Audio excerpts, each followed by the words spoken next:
देखो रिकॉर्डिंग का मैसेज क्या स्क्रीन शेयर है।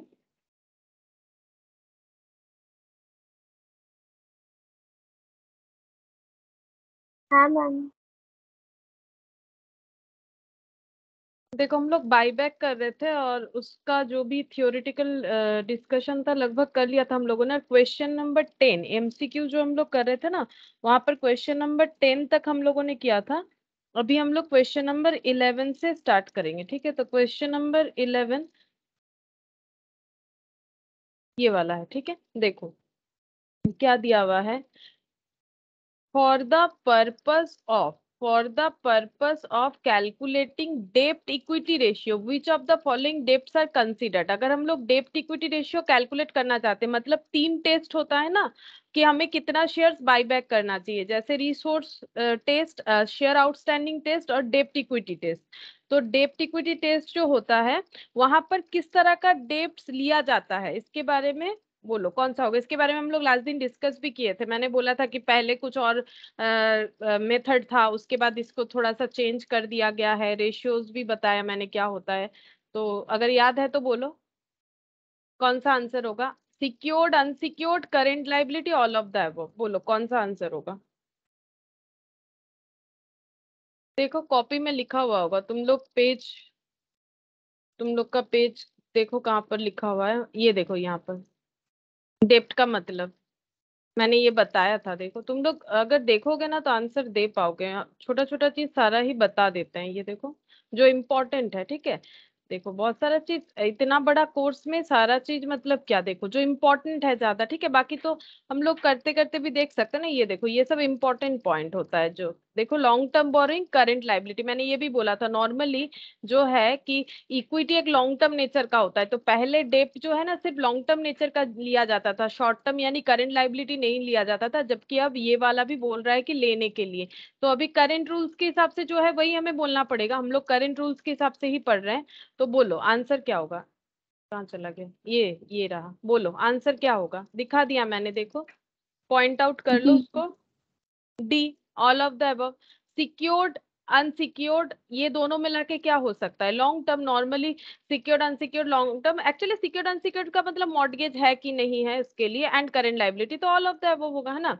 ऑप्शन डी हो जाएगा। क्वेश्चन नंबर 12 देखो क्या बोल रहा है। Companies are allowed to buy back shares which are, कौन सा शेयर्स बाई बैक करना कंपनी के लिए अलाउड होता है। देखो क्या क्या है पॉइंट। पहला पॉइंट है पार्टली पेड अप, क्या ये होगा, क्या ये होगा या इसको क्रॉस कर दे, बोलो। Partly paid up, fully paid up, partly paid up और fully paid up at the option of company, मतलब कंपनी के पास ऑप्शन रहता है, पार्टली भी कर सकता है फुल्ली भी कर सकता है, या fully paid up and partly paid up with permission of central government. बोलो कौन सा होगा, सेंट्रल गवर्नमेंट है नीचे, ठीक है। ये रहा, बी। बोलो। बी, फुल्ली पेड अप, है ना। फुल्ली पेड अप के बिना कभी भी बाई बैक नहीं कर सकते। बाई बैक करने का मतलब है तो एक्स्ट्रा अमाउंट पे करके शेयर को खरीदना। अगर पहले ही वो शेयर पे पेमेंट बाकी है तो कैसे बाई बैक होगा। तो fully paid up, option B होगा करेक्ट, ऑप्शन बी होगा। अच्छा 13 नंबर क्वेश्चन देखो क्या बोल रहा है। द बाईबैक ऑफ शेयर्स और other specified securities listed on any recognised stock exchange is in accordance with, buyback of shares या फिर अदर कोई स्पेसिफाइड सिक्योरिटीज जिसका बाईबैक हो रहा है, अगर वो लिस्टेड है on any recognised stock exchange is in accordance with, तो ये किसके हिसाब से बाईबैक करना पड़ेगा, मतलब लिस्टेड कंपनी है तो किसके हिसाब से बाईबैक का रूल्स फॉलो होगा। SEBI regulation 2018, SEBI regulation 2014, SEBI regulation 1992, और इसके बाद और एक पॉइंट है सेबी रेगुलेशन 1994। देखो लास्ट दिन मैंने तुम लोग का मैट में ये वाला दिखाया था कि सेबी रेगुलेशंस कौन सा होगा, शायद लिखवा भी दिया था यहाँ पर। पहले दिन नहीं लिखवाया था, उसके बाद शायद मैंने लिखवा दिया था। तो तुम लोग देखो अगर याद है तो अपने कॉपी में एक बार चेक करके देखो। अगर याद है तो बोल सकते हो मुझे, क्योंकि ये देखो ए, सभी रेगुलेशन 2018। हाँ 18, ये देखो मैंने लिखवा दिया था तुम लोग के मैट से देख के ही ना, मैंने ये वाला लिखवाया था, ठीक है। रेगुलेशंस 2018 ये वाला होगा। अच्छा तो इसका मतलब ऑप्शन कौन सा हो जाएगा, ए, है ना। ऑप्शन हो गया ए, ठीक है चलो ऑप्शन ए हो जाएगा। क्वेश्चन नंबर 14 देखो, no offer of buyback shall be made within a period of record from the date of the closure of the preceding offer of buyback. मतलब बोल रहा है कि एक बार बाईबैक होने के बाद कितने दिन के बाद फिर से बाईबैक हो सकता है ना। ये क्वेश्चन का मतलब तो यही हो गया, no offer of buyback shall be made, कोई बाईबैक का ऑफर हम लोग नहीं कर सकते within a period of, मतलब काउंट करना पड़ेगा, ठीक है, काउंट करना पड़ेगा। रिकॉर्ड का मतलब होता है काउंट करना, काउंट करके देखना पड़ेगा कि कितने दिन बाद क्लोजर, प्रीवियस बाईबैक क्लोजर होने के बाद हम लोग नेक्स्ट बाईबैक को कॉल कर सकते हैं। मतलब सीधा सा बात है, एक बाईबैक होने के कितने दिन बाद दूसरा बाईबैक हो सकता है। ये भी देखो मैंने लिखवाया है, तुम लोग बोलो क्या होगा आंसर, देख के ही बोलो, देख के ही बोलो, बी। याद हो जाए। बी, 1 ईयर, ठीक है। 12 मंथ्स के गैप के बाद ही दूसरा बाईबैक हो सकता है, उसके पहले नहीं। ये देखो कहां पर तो लिखवाया था मैंने, लिखाया है, याद है कहां पर लिखाया है। अच्छा ये ना दूसरा पेज है, और एक पेज में भी लिखवाया हुआ था, ये दूसरा वाला जैम बोर्ड है, ठीक है। 1 ईयर होगा मेरा, ये लिखवाया हुआ है, ठीक है, 1 ईयर होगा। तो ये आंसर बी, ठीक है, इसका आंसर बी हो जाएगा। Question number 15। अच्छा, the notice of the meeting at which the special resolution is proposed to be passed relating to buyback of shares shall be accompanied by an explanatory statement stating full and complete disclosure of all material facts। देखो क्या बोल रहा है, question को एक बार पढ़ते हैं।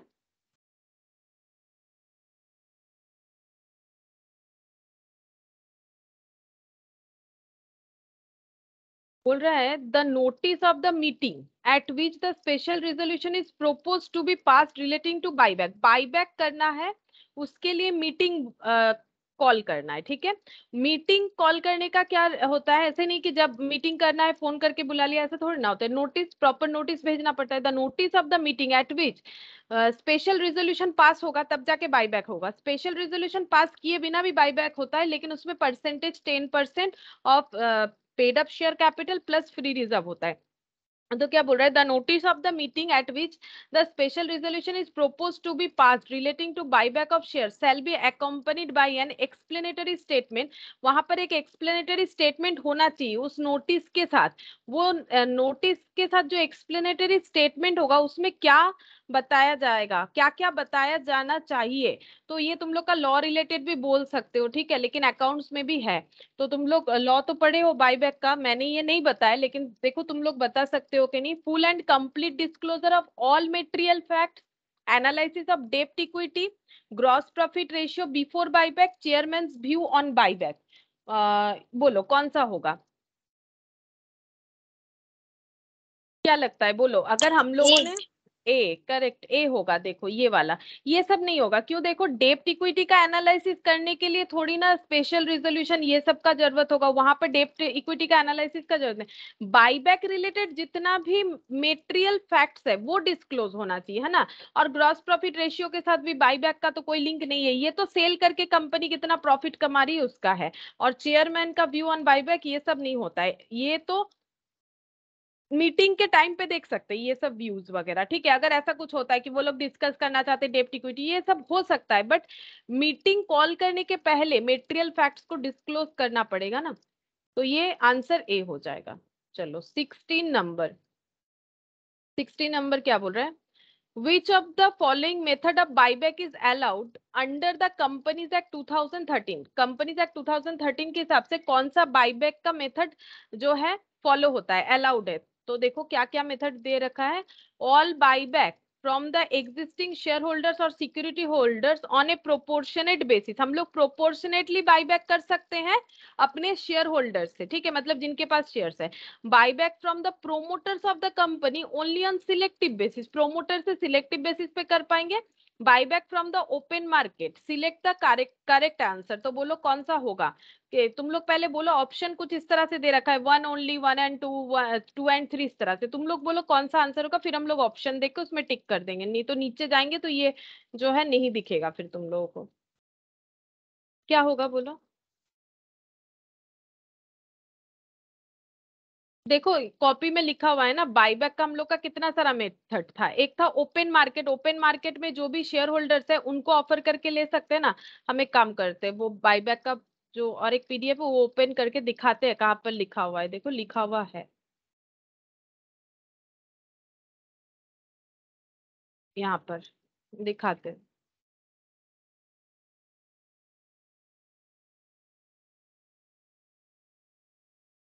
ये देखो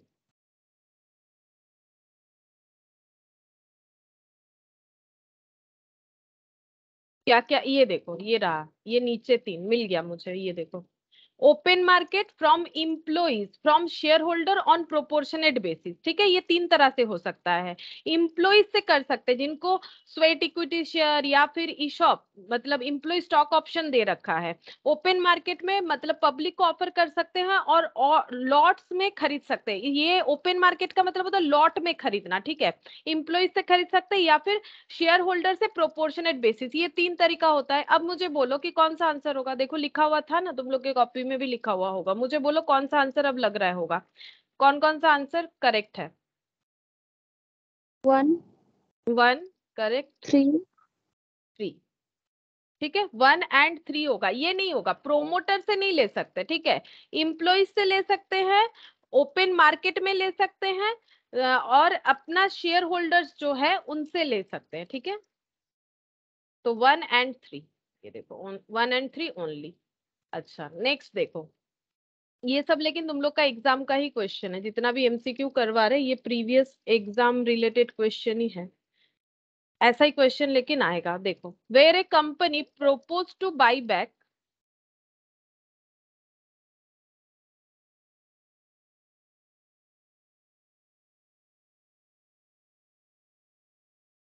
गुड इवनिंग तो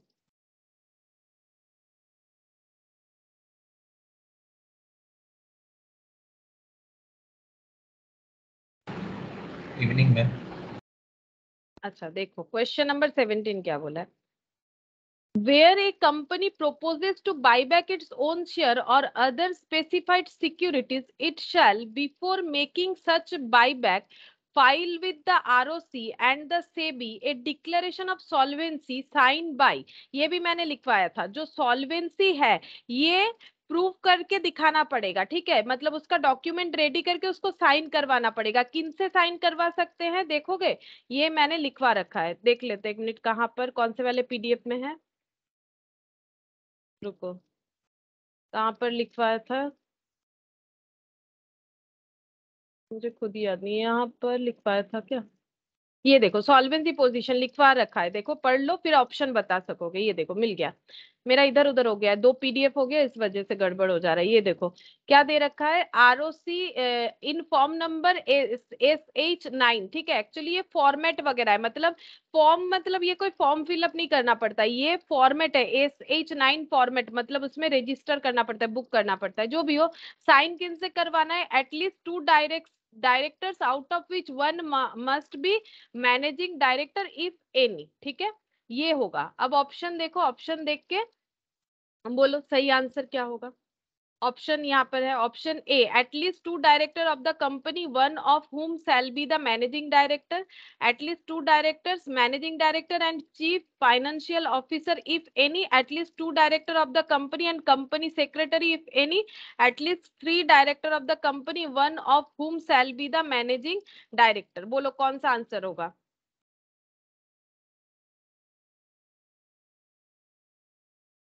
देखो हम ऊपर ये कर लेते स्क्रीन को, तुम लोग बोलो डी होगा कि नहीं, क्रॉस करते हुए जाते ऊपर ताकि दिखे तुम लोग को। डी होगा, एक साथ नहीं दिख रहा है ना पूरा, नहीं होगा। सी होगा,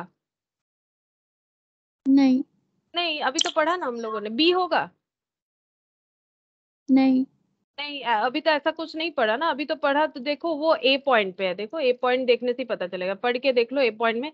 at least 2 directors of the, at least 2 director of the company one of whom shall be the managing director, क्या ये होगा। यही वाला पढ़ा ना अभी हम लोगों ने, देखो एक बार, यस मैम। है ना, ये वाला होगा, ठीक है। Next, A company used balance of general reserve and, ये ना पीएल होगा, ठीक है, ये गलती दे रखा है, PL account for buyback of equity shares, which of the following is correct journal entry for this transaction. अगर कोई कंपनी जनरल रिजर्व और पीएल को यूज कर रहा है बाईबैक करने के लिए, तो वो एंट्री क्या पास करेगा। हम ऑप्शन अभी नहीं दिखा रहे, तुम लोग मुझे इतना बताओ कि बाईबैक करने के टाइम पे जनरल रिजर्व और पीएल का यूज कब किया जाता है।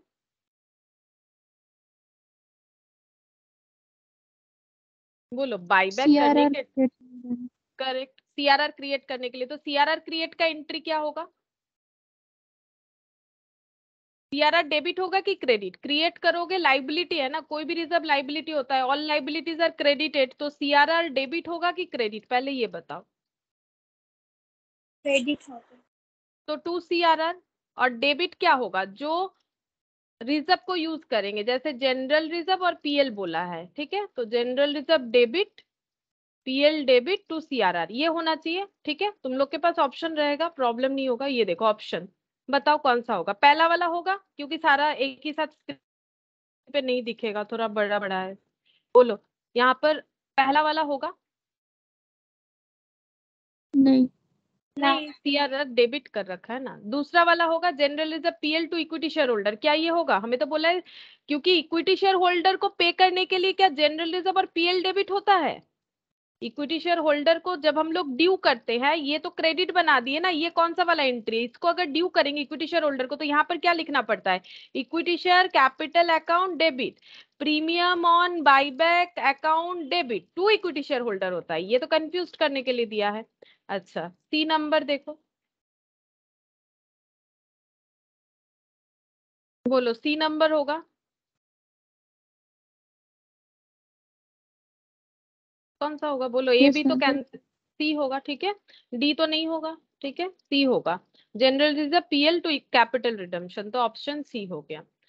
Question number 9, declaration of solvency in relation to buyback of shares has to be filed in form number, अभी अभी रीड किया था, देखो अभी यहाँ पर जब मैंने दिखाया फॉर्म नंबर, ये देखो अभी भी लिखा हुआ है SH9, ठीक है, तो आंसर क्या हो जाएगा, ये वाला, ये वाला SH9, ठीक है, SH9। अच्छा, क्वेश्चन नंबर 20 देखो क्या बोल रहा है, as per section 68 subsection 6 of the companies act 2013 declaration of solvency should be verified by an affidavit to the effect that the board of directors of the company has made a full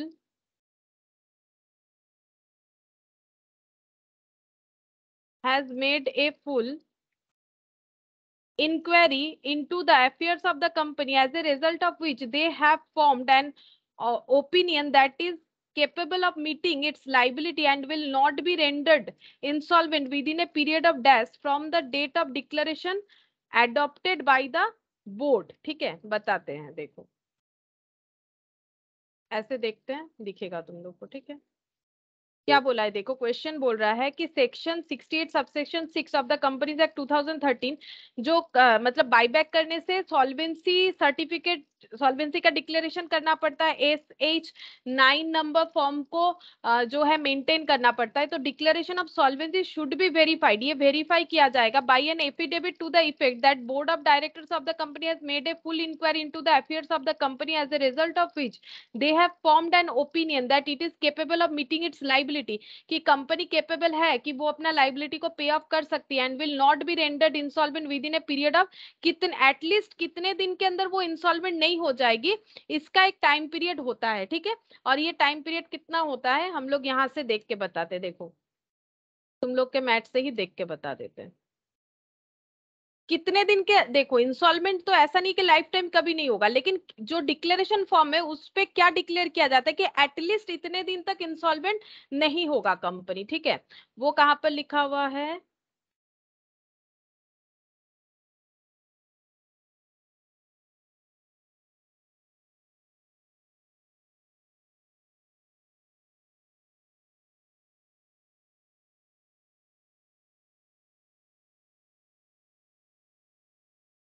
कहाँ तो देखा था मैंने,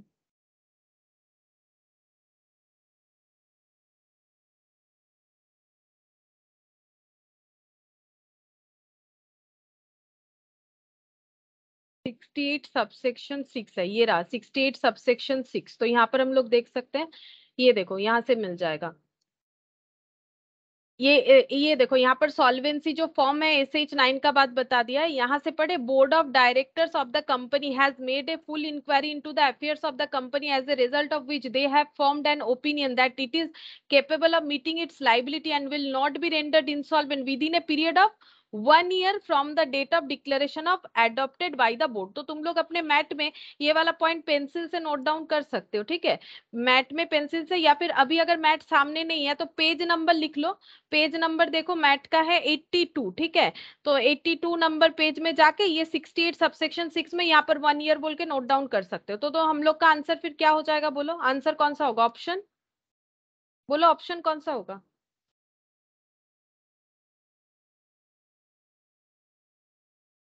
बोलो option कौन सा होगा।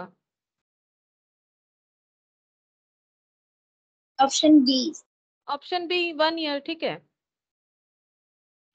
अच्छा, नेक्स्ट देखो question number 21। Where a company buy its own shares और other specified securities it shall extinguish and physically destroy the shares on securities so bought back within of the last date of completion of buyback. बोल रहा है कि buyback करने के बाद जो shares या सिक्योरिटीज बाईबैक किया जाता है उसे फिजिकली डिस्ट्रॉय कर देना पड़ता है कितने दिन के अंदर। क्या तुम लोग को पता है इसके बारे में, लॉ में ये वाला होता है, तुम लोग को पता है क्या। बोलो कितने दिन के अंदर डिस्ट्रॉय किया जाता है। 7 डेज, करेक्ट। ये लॉ में रहता है, मुझे थोड़ा थोड़ा याद है, ठीक है। लॉ में रहता है 7 डेज होता है। अभी थोड़ी देर पहले ही ना मैंने यहाँ पर भी 7 डेज देखा था। 7 डेज जो है वो सही बोले हो, 7 डेज ही होगा। 7 डेज के अंदर डिस्ट्रॉय कर देना पड़ता है फिजिकली जितने भी शेयर्स है, ठीक है।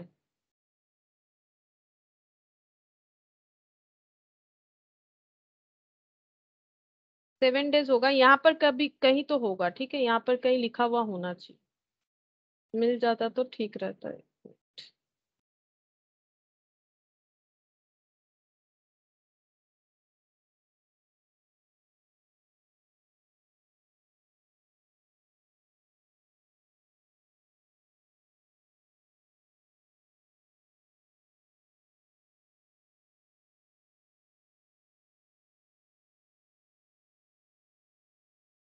अभी तो नहीं दिख रहा है इतने सारे डेटा में, ठीक है। 7 डेज होगा इसका आंसर। तुम लोग ये वाला पॉइंट जो है मैट में एक बार पॉइंट आउट कर सकते हो, या फिर तुम लोग लॉ में भी पढ़े होगे, ठीक है। 7 डेज होता है ये वाला। 21 नंबर हो गया, ऑप्शन सी। 22 यहाँ पर देखो, where a company completes a buyback of its shares or other specified securities it shall not make further issue of same kind of shares। ठीक है, जैसे बाईबैक मान लो इक्विटी का किया तो कितने दिन के अंदर फिर से इक्विटी शेयर्स वो इशू नहीं कर सकते हैं, और other securities including allotment of new shares under section 62 subsection 1 ए, ठीक है।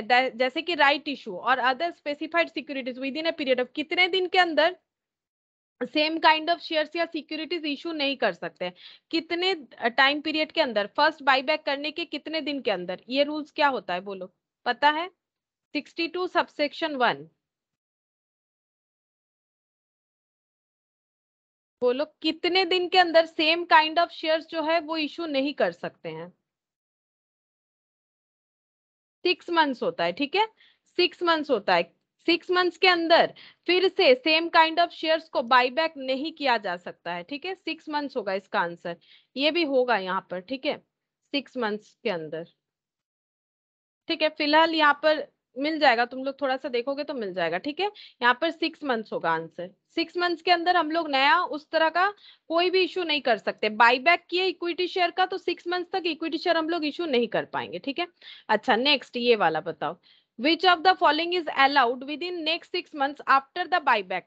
लेकिन 6 मंथ्स के अंडर 6 मंथ्स तक देखो हम लोग इक्विटी शेयर बाईबैक नहीं कर सकते, लेकिन एक्सेप्शन था क्या, ऐसा शेयर्स है जो हम लोग बाईबैक कर सकते। देखो ये तो मैंने लिखवाया था, ये मैंने लिखवाया था, ये देखो क्या क्या परमिशन रहता है, एक्सेप्शन लिखवाया था।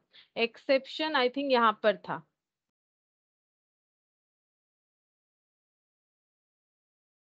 इसमें था शायद।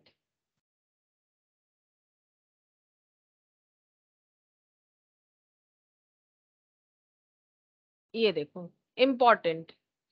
Company can't make further issue of same kind of shares or other securities within a period. अच्छा, मैंने तो ये लिखवाया था, ये ढूंढने का भी जरूरत नहीं, 6 months लिखवाया था, ठीक है। तो मुझे लगा कि मैंने नहीं लिखवाया इसलिए मैट में ढूंढने लगे, बट यहाँ पर देखो मैंने लिखवा रखा है।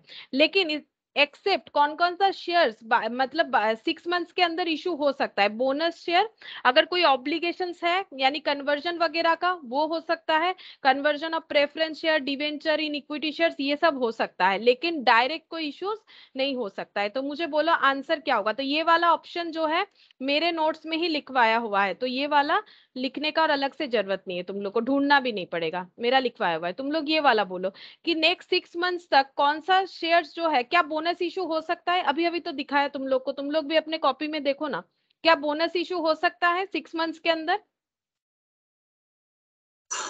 हाँ मैम। बोनस इशू हो सकता है। क्या कन्वर्जन हो सकता है किसी तरह का शेयर्स का, वारंट का? अभी तो दिखाया प्रेफरेंस, डिवेंचर, क्या कन्वर्जन हो सकता है? हाँ, कन्वर्जन हो सकता है। स्टॉक ऑप्शन मतलब ईशॉप, क्या ईशॉप इशू हो सकता है? हाँ, मान लो ईशॉप इशू क्यों होगा, ईशॉप भी इक्विटी शेयर है, लेकिन ये पहला ऑब्लिगेशन है पहले से। मतलब ईशॉप तुम लोगों ने पढ़ा ना कि कंपनी क्या होता है, कंपनी बोलता है अगर आप, एक टर्म्स कंडीशन दे देता है, अगर आप मेरे कंपनी में 2 साल तक काम करेंगे या फिर प्रॉफिट को इतना पहुंचा देंगे तो आपको इशू किया जाएगा ईशॉप। अब मान लो बाईबैक हो गया और इसी मिडिल में ईशॉप का जो टर्म्स है वो आ गया, ठीक है, ईशॉप इशू करना पड़ेगा, तो कंपनी कर सकती है, क्योंकि देखो एक्सेप्शन में लिखवा रखा है कि अगर कोई ऑब्लिगेशंस है जिसे डिस्चार्ज करना है, ऑब्लिगेशंस आ गया है तो हम लोग इशू कर सकते हैं। तो ईशॉप भी तो ऑब्लिगेशन है, पहले से बोला हुआ रहता है, और जब टाइम आता है तब इशू करना पड़ता है। तो आंसर क्या होगा बोलो, आंसर क्या होगा बोलो? Option D. Option D, all of this, तीनों ही तो हाँ हो गया ना, तो ऑप्शन डी होगा। ठीक है, क्वेश्चन नंबर 24 देखो, विच of the following is allowed with in next 6 months after the buyback of shares? इसमें भी सेम टाइप ऑफ क्वेश्चन है, लेकिन यहाँ पर नेम जो है, यहाँ पर जो है वो अलग कर दिया। जैसे देखो, स्टॉक ऑप्शन स्कीम यानी वो ईशॉप का बात हो रहा है, sweat equity, conversion of preference share और debenture into equity share, all of the above. बोलो, सेम क्वेश्चन है कि कौन कौन सा अलाउड है नेक्स्ट 6 मंथ्स के अंदर। वैसे तो नेक्स्ट 6 मंथ के अंदर same kind of shares issued allowed नहीं होता है, लेकिन एक्सेप्शन में ये कौन कौन सा अलाउड होता है वो ऑप्शन दे रखा है नीचे, D all of the above दे रखा है। तो कौन सा आंसर होगा? अभी भी डिस्कस किया था, बोल दो कौन सा आंसर होगा। Option D.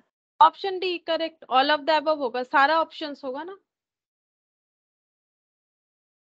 स्वेट इक्विटी भी क्या होता है? वो भी तो हम लोग इम्प्लॉय लोगों को देने का प्रॉमिस करते हैं ना, तो वो ऑब्लिगेशंस है, दे सकते हैं। ये कोई खरीद नहीं रहा है अपने मन से, ये सब ऑब्लिगेशंस होता है, कंपनी ने बोल रखा है तो देना पड़ेगा। अच्छा, क्वेश्चन नंबर 25 देखो क्या बोल रहा है, which of the following method of buyback is allowed under companies act 2013? कौन सा मेथड जो है वो अलाउड है बायबैक का? Buyback by way of purchasing the securities issued to employees of the company pursuant to a scheme of stock option. कि अगर हम लोगों ने एम्प्लॉय को कोई इशॉप दिया था, क्या हम लोग वो बायबैक कर सकते हैं? मतलब यहाँ पर बोला है बायबैक कर सकते हैं, बायबैक कर सकते हैं बाय वे ऑफ परचेजिंग, खरीद रहे हैं, securities issued to employees, employees को हम लोगों ने जो शेयर्स इशू किया था, कैसा shares? Company pursuant to a scheme of stock option, जो हम लोगों ने एज ए स्टॉक ऑप्शन उनको दिया था, मतलब employee stock option. Buyback of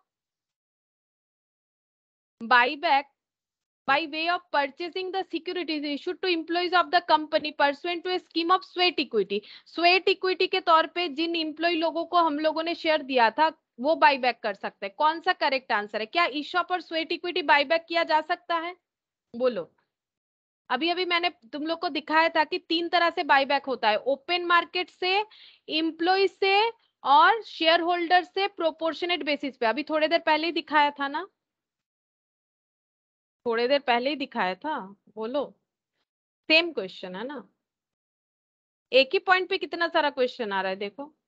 ये तो था ओपन मार्केट से ले सकते हैं, एम्प्लॉय से। एम्प्लॉय को क्या इशू करते हैं वो भी मैंने बोला, अभी अभी बोला, आगे भी बोला था, अभी भी बोला। बोलो क्या होगा आंसर, ट्राई करो, बोलो कौन सा आंसर होगा।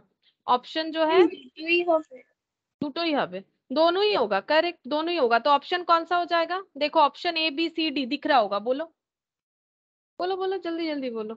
Option C. ऑप्शन सी, ठीक है। और भी क्वेश्चन है, जल्दी जल्दी बोलो। अच्छा नेक्स्ट देखो यहाँ पर क्या बोल रहा है। Where a company buy back its shares or other specified securities, it shall maintain a register of shares or securities so broad। मतलब जो शेयर या सिक्योरिटीज खरीद रही है कंपनी, उसका एक रजिस्टर मेंटेन करना पड़ता है। जैसे इंसॉल्वेंसी का रजिस्टर मेंटेन करना पड़ता है। इंसॉल्वेंसी का SH9 अभी अभी दिखाया, ठीक है। बाईबैक का याद रखो, 3 SH होता है, SH9, SH10 और SH11, ठीक है, 3 होता है। तो 9 इंसॉल्वेंसी वाला हो गया, ठीक है। फिर 10 या 11 से कोई एक आंसर होगा। तो देखो कौन सा आंसर होगा। यहाँ पर आंसर होगा एक्चुअली SH11। ये मैंने नहीं लिखवाया है, ठीक है, ये हम दिखा देते, ये मैंने नहीं लिखवाया है, रुको दिखा देते। यहाँ पर मैट में होगा SH11, SH8, SH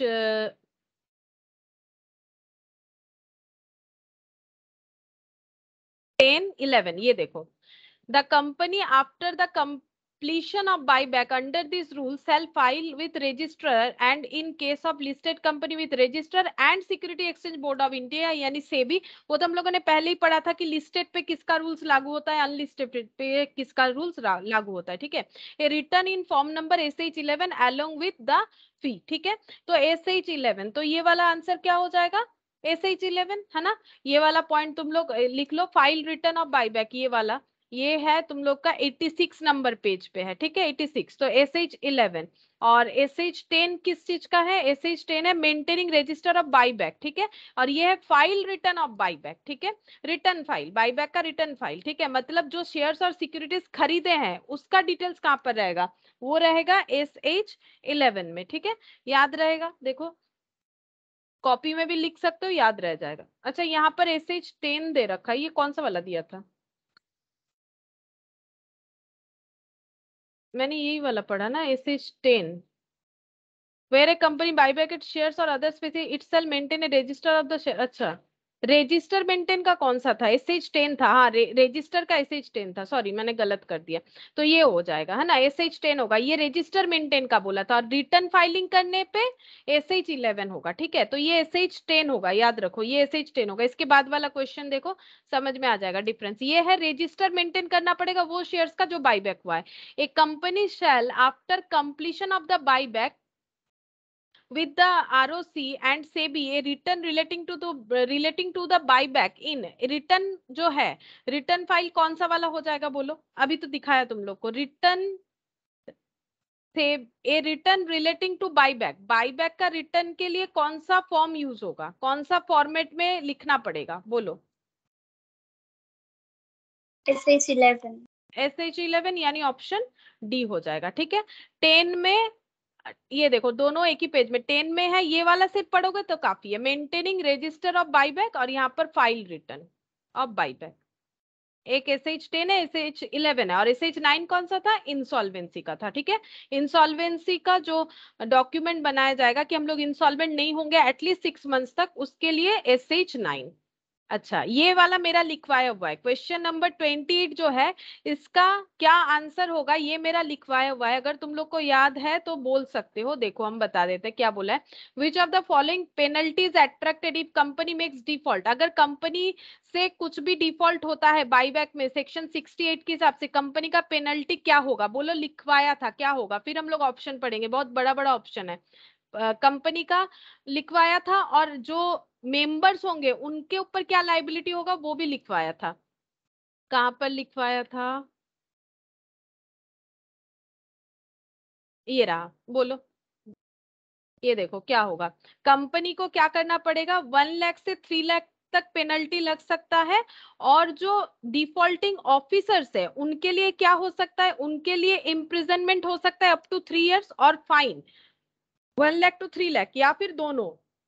लेकिन हमारा क्वेश्चन ऑफिसर्स वाला नहीं है, हमारा जो क्वेश्चन है वो कंपनी के लिए। तो कंपनी का 1 लाख से 3 लाख फाइन लग सकता है। तो कौन सा ऑप्शन होगा बताओ?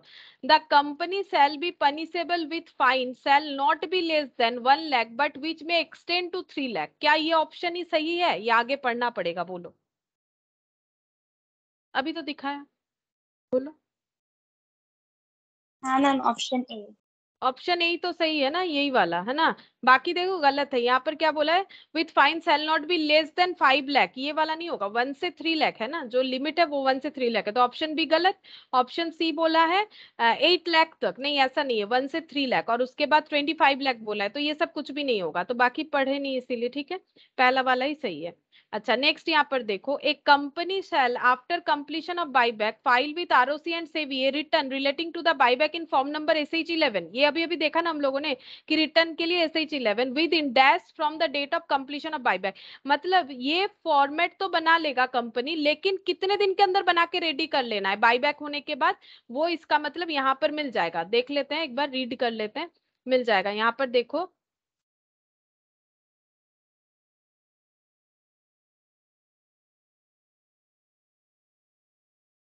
ये वाला कौन सा, कंपनी से आफ्टर फाइल विद आरओसी से भी रिटर्न रिटर्न रिलेटिंग टू, ये रहा, the company after the completion of buyback under this rules shall file with registrar and in case of listed company with registrar and security exchange board of India return in form number along with fee, लेकिन कितने दिन के अंदर, ये तो नहीं दिया है यहाँ पर, देख लेते हैं नीचे दिया होगा।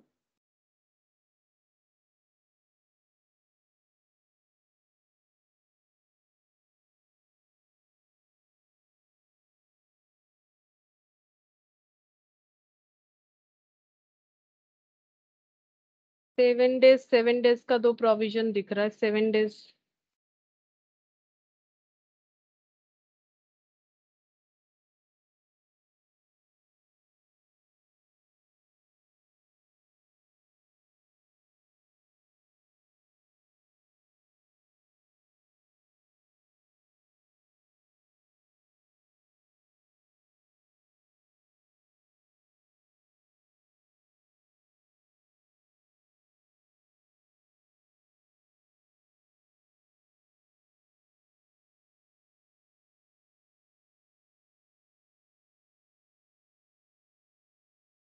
होगा यही कहीं होगा, ठीक है, मुझे याद है हम बता देते, बट मैंने लिखवाया तो नहीं था, हम बता देते, ये 30 डेज होता है, ठीक है, 30 डेज के अंदर, 30 डेज के अंदर ये कंप्लीट कर लेना है SH11, ठीक है, तो ये एक बार तुम लोग देख लो, मैट में होगा जरूर, ठीक है, तो ये 30 डेज के अंदर होगा, हम ये PDF शेयर कर देंगे तो तुम लोग समझ जाओगे कि कौन कौन सा पॉइंट याद रखना है, ये 30 डेज के अंदर होता है। अच्छा फिर देखो question number 13, which of the following penalty is attracted for officer, officers का अभी मैंने दिखाया तुम लोग को, कंपनी का जितना पेनल्टी होता है इनका उतना लगता है, उसके साथ साथ इनको जेल भी हो सकता है, या फिर दोनों में से कोई एक हो सकता है, देखो every officer of the company who is in default shall be punishable with imprisonment for a term which may extend to 3 years और with the fine shall not be less than 1 lakh but which may extend to 3 lakh, क्या पहला वाला ही सही है और both, क्या पहला वाला ही सही है, देखो ना यहाँ पर हाँ लिखा मैम, था, ऑप्शन। पहला वाला ही सही है ना, कि 1 लाख से 3 तक जो है लग सकता है इनका फाइन, और 3 years का जो है इनको अप टू 3 years तक इम्प्रिजनमेंट हो सकता है, ठीक है, तो ऑप्शन ए करेक्ट है, बाकी नहीं होगा, देखो 2 लाख से 5 लाख, ये देखो ना 2 लाख और बोथ, ऐसे बोथ हो सकता है, मतलब इनका कुछ भी हो सकता है, या तो सिर्फ फाइन लगा एज ए पेनल्टी, या जेल गए, या दोनों, ठीक है, लेकिन इनका जो स्लैब है वही है 1 लाख to 3 लाख जो कंपनी का होगा। अच्छा नेक्स्ट देखो ये वाला, as per section 70 of the companies act 2013 buyback is not prohibited, buyback को प्रोहिबिट नहीं किया जाएगा इफ द वेरियस डिफॉल्ट, मतलब नॉर्मली डिफॉल्ट होने पे बाईबैक नहीं कर सकते, किस तरह का डिफॉल्ट वो भी मैंने लिखवाया हुआ है, जैसे मान लो हम लोगों ने कोई रिटर्न फाइल वगैरह नहीं किया है, जैसे देखो बाईबैक का जो प्रोहिबिशन है वो शायद यहाँ पर लिखवाया हुआ है, चेक कर लेते हैं,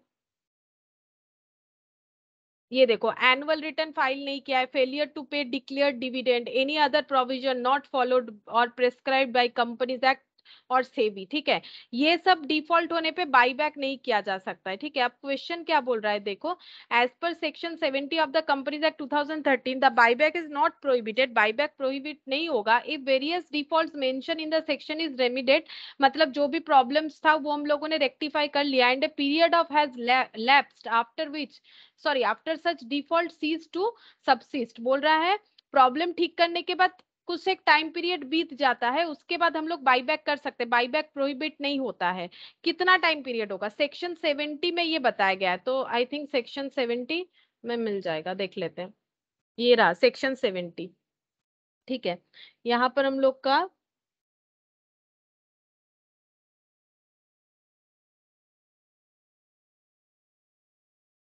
ये देखो क्या दे रखा है, ये देखो मिल गया।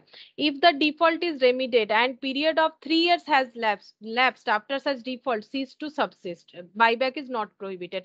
मतलब अगर वो सारा जो भी डिफॉल्ट हुआ है उससे रेमिडेट करने के बाद अगर 3 years हो जाता है, लैप्स हो जाता है, तब बाईबैक कर सकते हैं, ठीक है। मतलब एक डिफॉल्टेड कंपनी 3 years बाद वो बाईबैक कर सकती है अगर बाकी सारे चीज उन्होंने ठीक कर लिया। तो आंसर क्या होगा बोलो, आंसर क्या होगा? ऑप्शन ऑप्शन कौन सा होगा B. बोलो? थ्री। थ्री, ठीक है, ऑप्शन बी होगा। यहाँ पर जब पीडीएफ शेयर करेंगे ना, इसमें शायद पुराने लॉ के हिसाब से ऑप्शन बी सी दे रखा है, तो वो नहीं करना है तुम लोग को, 3 years करना है, ठीक है। मैंने ये करंट जो है मैट, वो एप्लीकेबल मैट जो है वो दिखाया है, तो यहाँ पर 3 years ही होगा, क्योंकि मैट में जो रहता है उसी हिसाब से हमें करना है, तो आंसर 3 years देना पड़ेगा, ठीक है।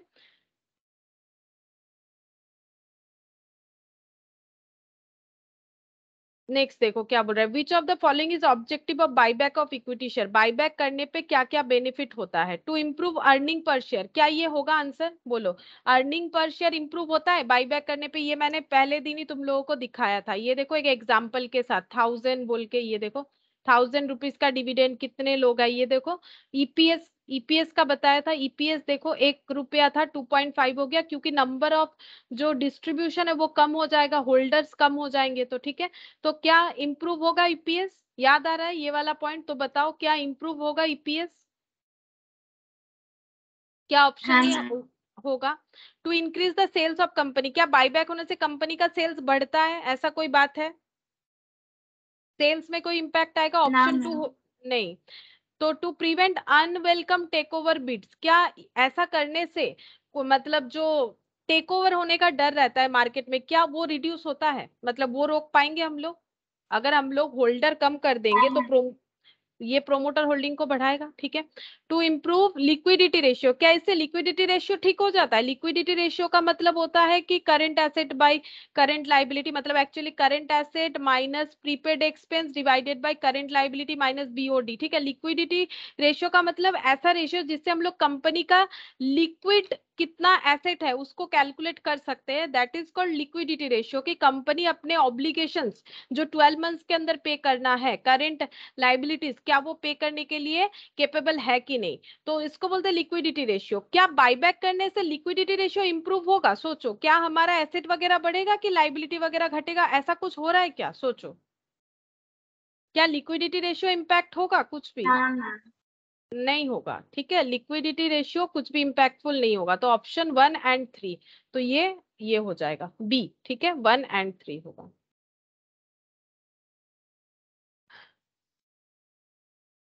Question number 33, which of the following statement is true, कौन सा स्टेटमेंट ट्रू है? फर्स्ट बोल रहा है partly paid up shares can be bought back by the company, क्या ये ट्रू होगा? मतलब बहुत सारा डिटेल्स है इसलिए क्रॉस करते हुए नीचे चले जाएंगे, क्या ये आंसर होगा हम लोग का? ये तो नहीं होगा, पार्टली पेड अप शेयर्स कभी हाँ भी मैम। बायबैक नहीं, ये नहीं होगा, है ना। नो कंपनी सेल डायरेक्टली और indirectly pinches its own shares और other specified securities if a default is made by the company in the repayment of deposit interest payment thereon. बोल रहा है कि कंपनी ने अगर कोई डिफॉल्ट कर रखा है, कैसा default?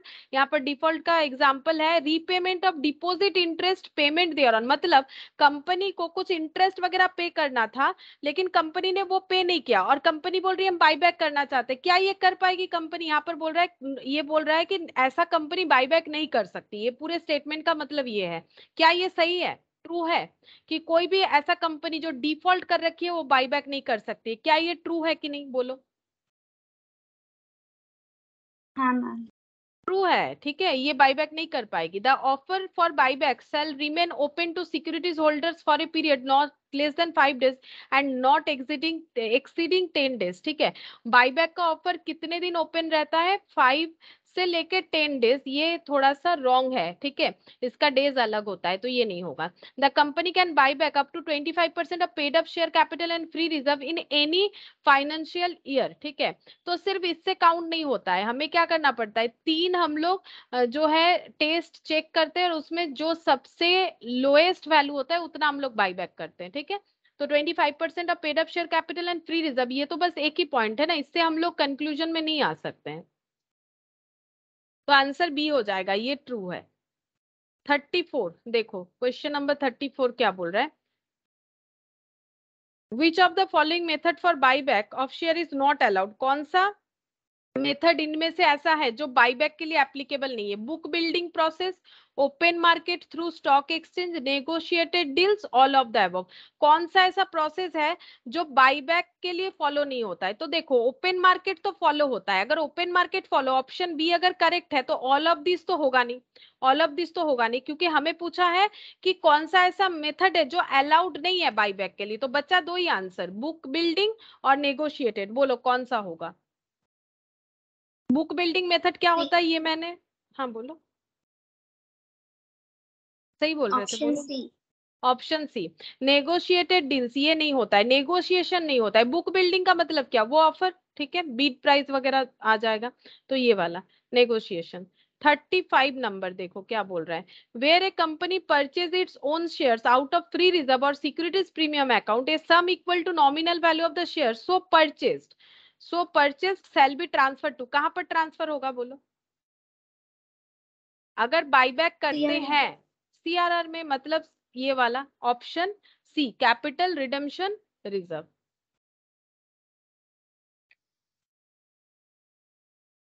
Which of the following reserve can be use for buyback of equity shares, कौन सा reserve buyback of equity share के लिए यूज हो सकता है, बोलो।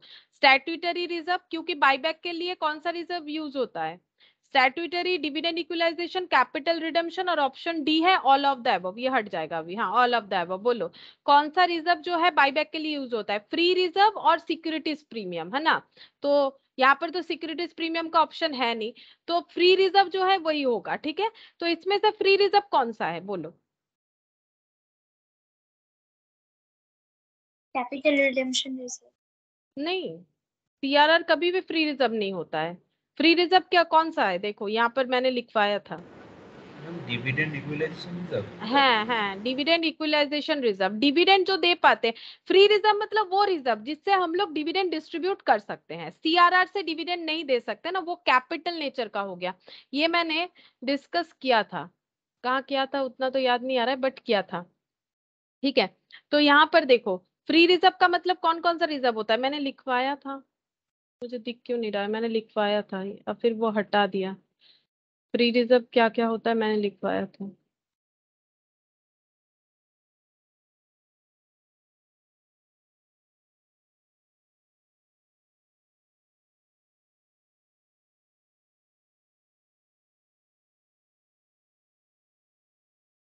ये देखो मिला, मिल गया, मैंने लिखवाया था, याद है मुझे, ये देखो dividend equalisation reserve, securities premium, free reserve का मतलब क्या क्या होता है, securities premium, profit and loss, general reserve, revenue reserve, reserve fund, ये सब होता है फ्री रिजर्व, ये सबसे हम लोग क्या कर सकते हैं, डिविडेंड जो है डिस्ट्रीब्यूट कर सकते हैं, ये वाला नॉर्मली फ्री नहीं होता है, लेकिन बाईबैक के लिए इसको फ्री रखा गया है, ठीक है, तो ये बाईबैक में फ्री होगा, बाकी जगह पे नहीं होता है, तो इसका आंसर हम लोग का हो जाएगा डिविडेंड इक्विलाइजेशन रिजर्व, ठीक है।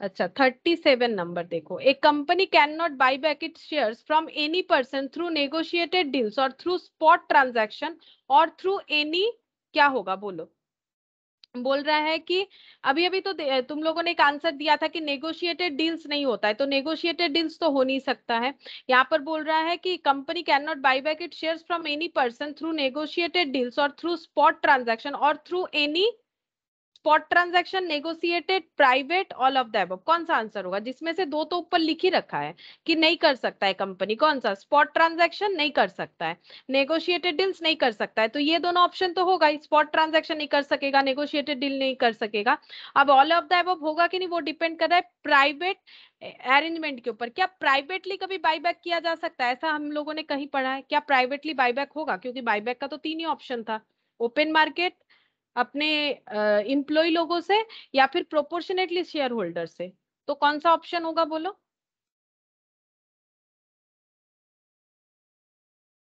Option C. ऑप्शन सी ना, क्वेश्चनটা ভালো করে দেখ। A company cannot buy back its shares from any person through negotiated deals or through spot transaction or through any all of the above होगा ना। मतलब company जो है वो बायबैक नहीं कर सकती है नेगोशिएटेड डील के थ्रू से, स्पॉट ट्रांजैक्शन। फिर से ऑप्शन में भी ना वो सारी चीजों को लिख दिया है, सिर्फ प्राइवेट अरेंजमेंट जो था वो यहाँ पर नहीं लिखा था। लेकिन तुम लोग मुझे इतना बताओ, क्या कंपनी कोई प्राइवेट अरेंजमेंट के थ्रू से बायबैक कर सकती? नहीं कर सकती ना, यहाँ पर नहीं बोला है company cannot buy back it shares from any person through negotiated deals और थ्रू स्पॉट ट्रांजैक्शन और through any all of the above. मतलब ना, फिर से वही spot transaction, negotiated, private arrangement. क्यों? क्योंकि क्वेश्चन इस तरह से दिया है, देखो बोल रहा है कि company cannot buy back its shares from any person through. अगर ये पॉइंट नहीं रहता, ये पॉइंट नहीं रहता तो क्या होगा? एक्चुअली ऐसे होना चाहिए था क्वेश्चन, थ्रू एनी, यहाँ पर एनी होना चाहिए, through any all of the above. ये थोड़ा सा अजीब हो गया है लिखना, ठीक है। A company cannot buy back it shares from any person through any spot transaction, through any negotiated transaction, through any private arrangement, यानी through all of the above, ठीक है। इसीलिए वो क्वेश्चन देने का तरीका थोड़ा सा अलग कर दिया है। बाकी इस तरह से रीड करोगे तो समझ जाओगे कि क्या बोल रहा है। तो आई होप कि समझ में आ गया। ऑल ऑफ द अबव होगा ऑप्शन डी। 38 बोलो, विच of the following reserve can be used for buyback equity shares? Buyback करने के लिए कौन सा यूज कर सकते? कैन बी, देखो क्या क्या है, dividend redemption reserve, statutory reserve, capital redemption reserve, और ऑप्शन डी में है, ऑप्शन डी में है नन ऑफ द अबव। बोलो कौन सा ऐसा रिजर्व है जो हम लोग इक्विटी शेयर को बायबैक करने के लिए यूज कर सकेंगे? बोलो कौन सा होगा?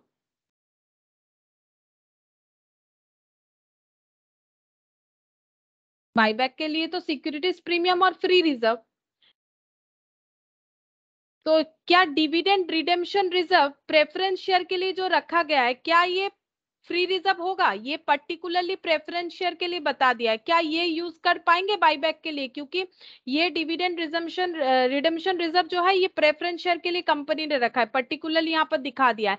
तो क्या प्रेफरेंस शेयर वाला हम लोग बायबैक में यूज कर सकेंगे? नहीं कर सकेंगे ना, ये प्रेफरेंस शेयर के लिए।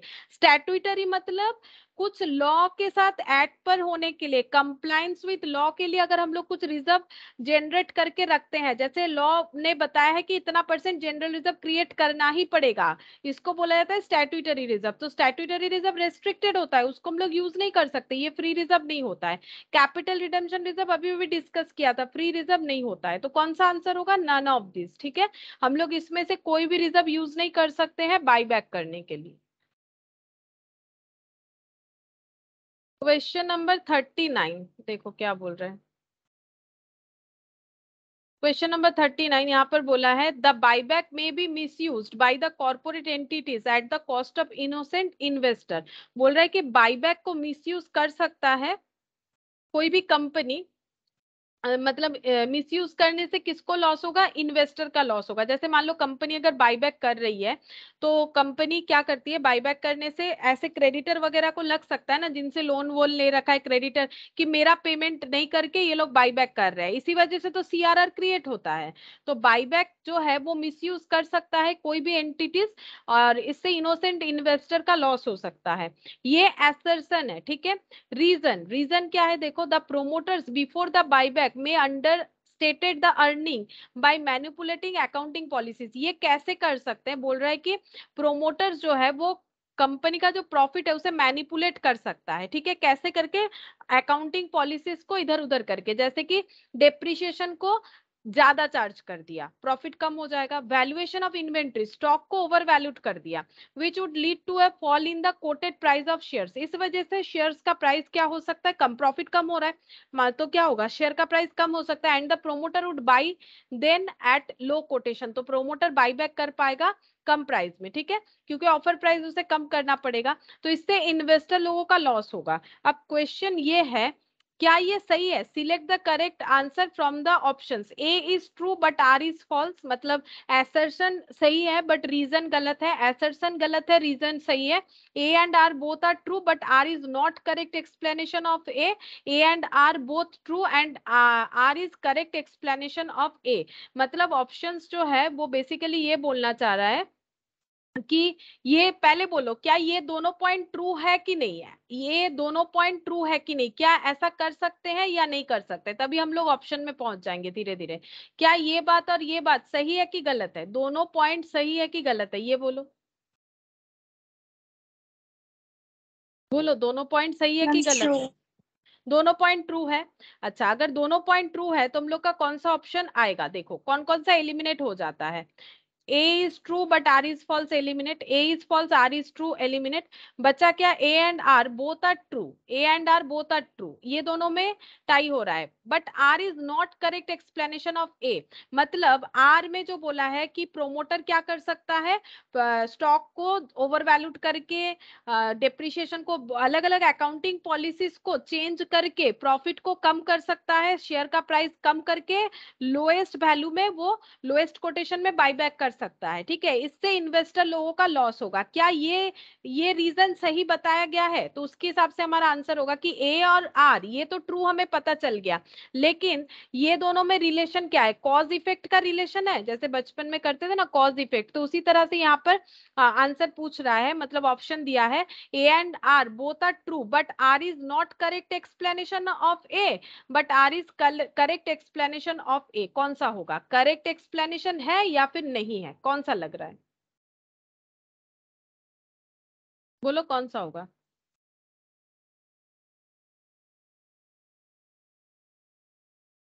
तो इन्वेस्टर लोगों को तो लॉस होगा ना. सही तो बोल रहा है कि इन्वेस्टर लोगों को लॉस होगा.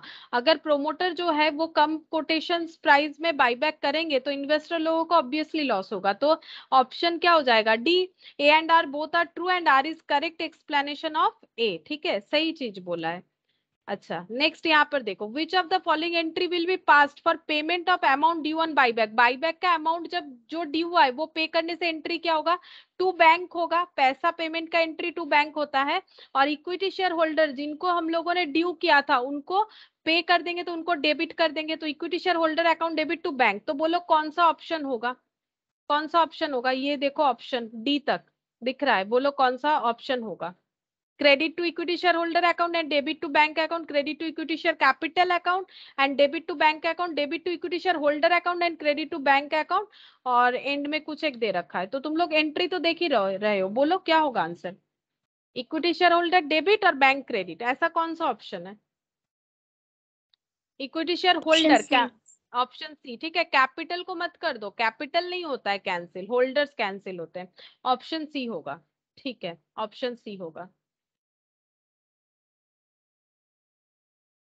अच्छा, अब हम लोग का प्रैक्टिकल क्वेश्चन आ गया 41. देखो क्या बोल रहा है.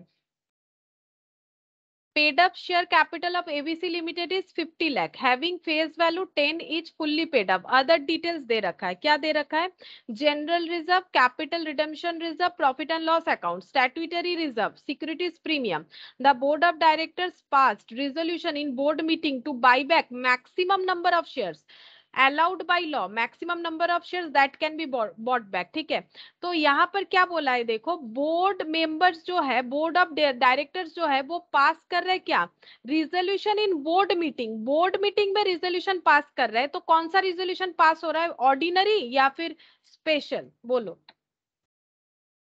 कौन सा रिजोल्यूशन पास हो रहा होगा?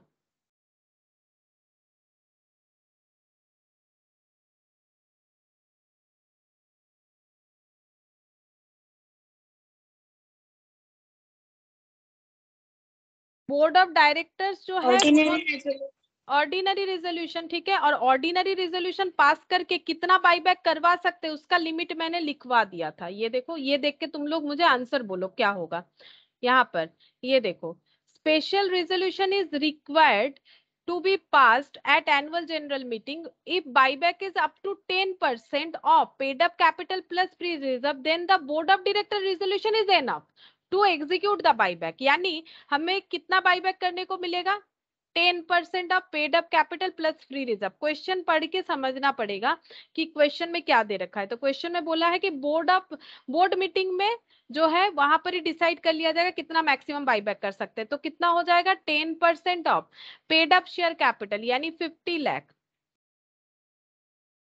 Plus free reserve. Free reserve में क्या क्या आएगा बताओ? 50 लाख में क्या जनरल रिजर्व आएगा? बोलो क्या जनरल रिजर्व आएगा?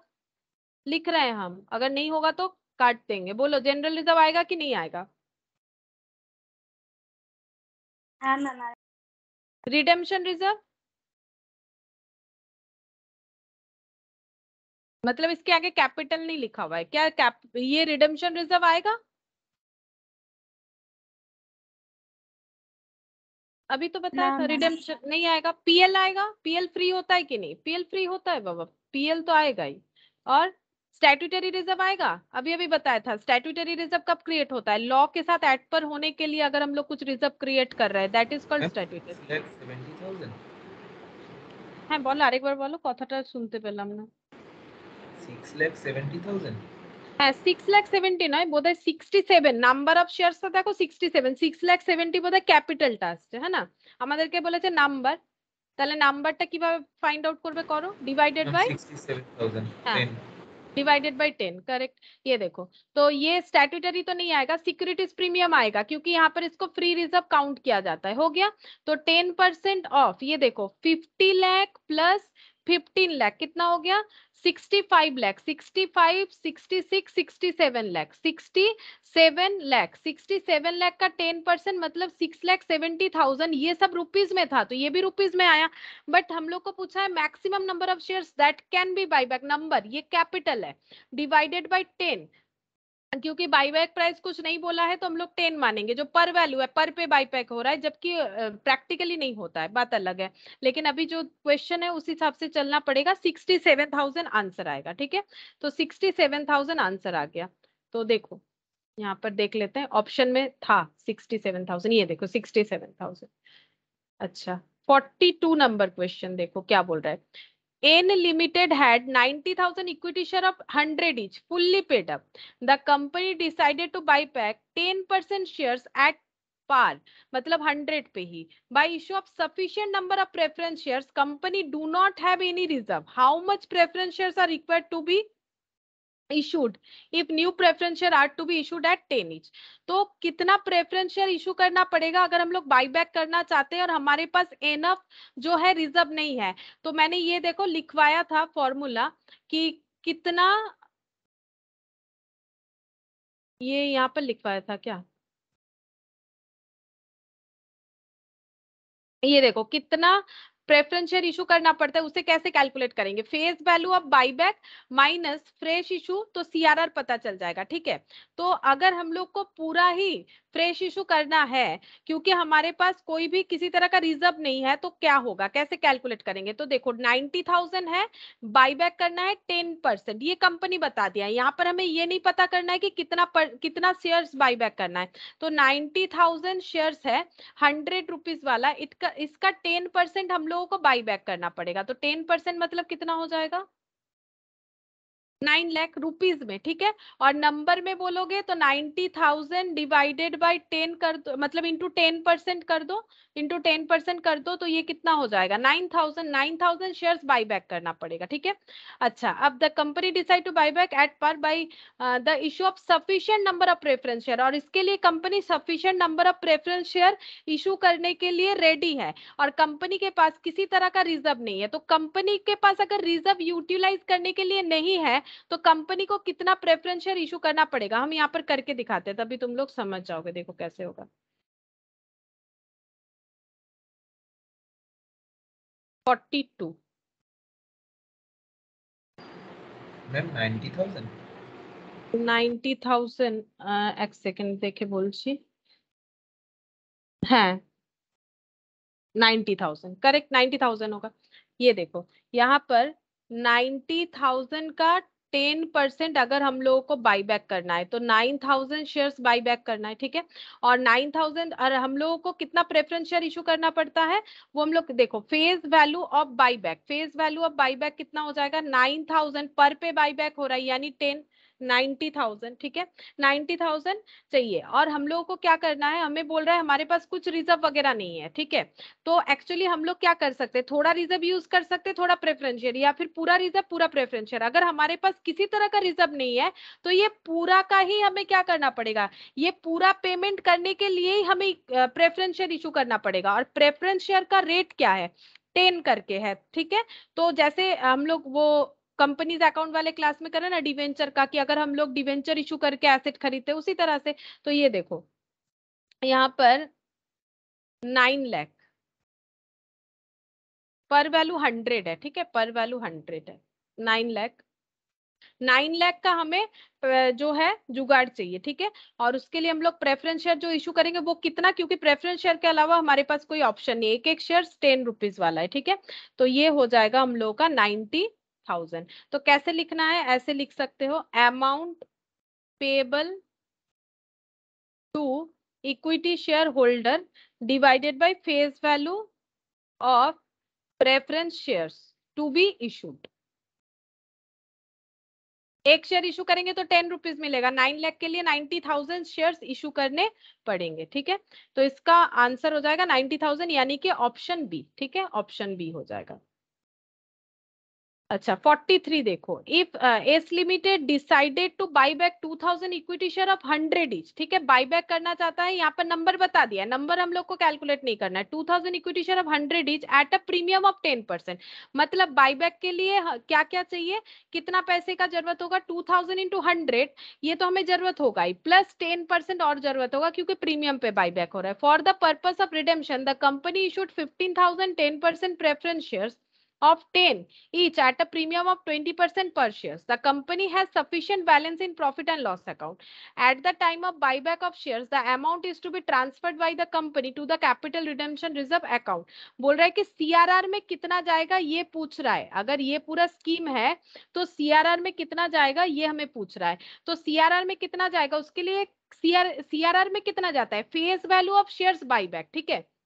तो face value of shares buyback कितना है, 2000 into 100, face value of shares buyback कितना है, 2000 इंटू 100। लेकिन एक चीज देखो, हम लोगों को प्रेफरेंस शेयर्स भी इशू करने को मिल रहा है, तो लेस कर देंगे जितना प्रेफरेंस शेयर से रिकवर हो जाएगा, बाकी का सीआरआर क्रिएट होगा, जो अभी मैंने तुम लोग को यहाँ पर दिखाया था, ये देखो यहाँ पर दिखाया था,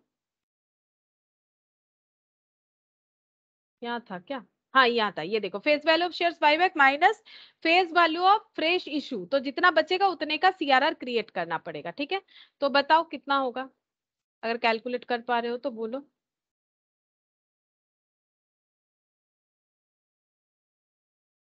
43 पहले लिखेंगे, face value of equity share buyback, face value कितना हो रहा है, ये वाला 2000 into 100,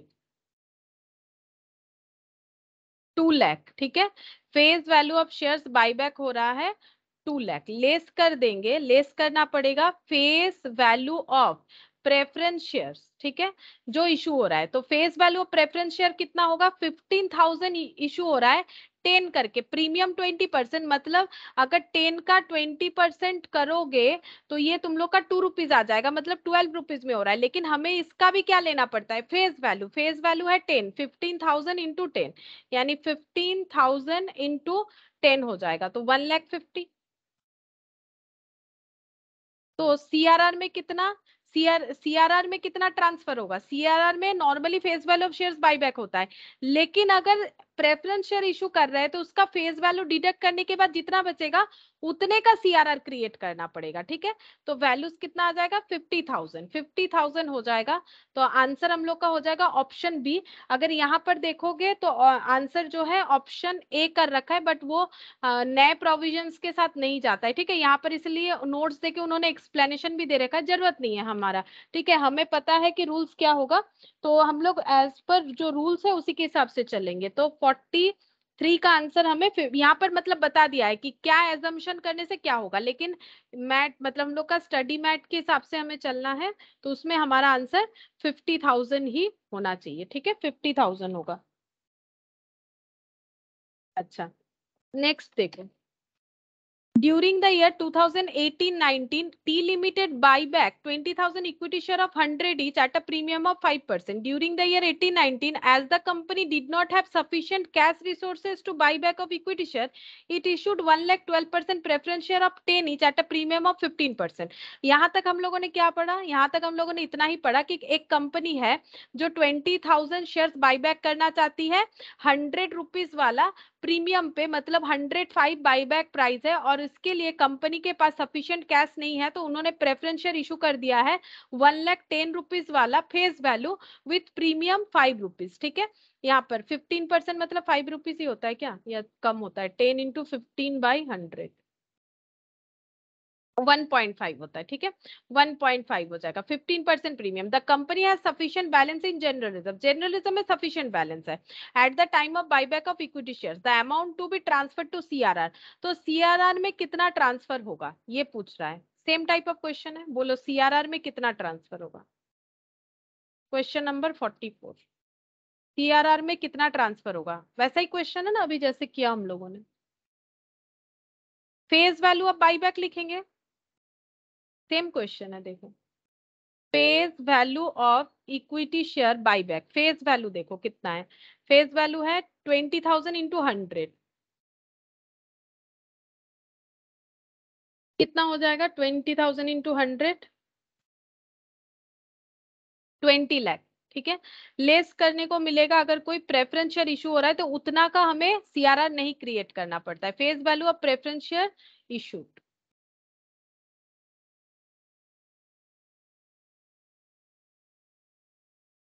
one lakh into 10, 10 lakh, तो कितना हो जाएगा बैलेंस 10 लाख। इस इतने का सीआरआर बनेगा और ये बन जाएगा क्योंकि इनके पास सफिशिएंट जनरल रिजर्व है, तो ऑप्शन ए होगा। ठीक है, ऑप्शन हो जाएगा ए।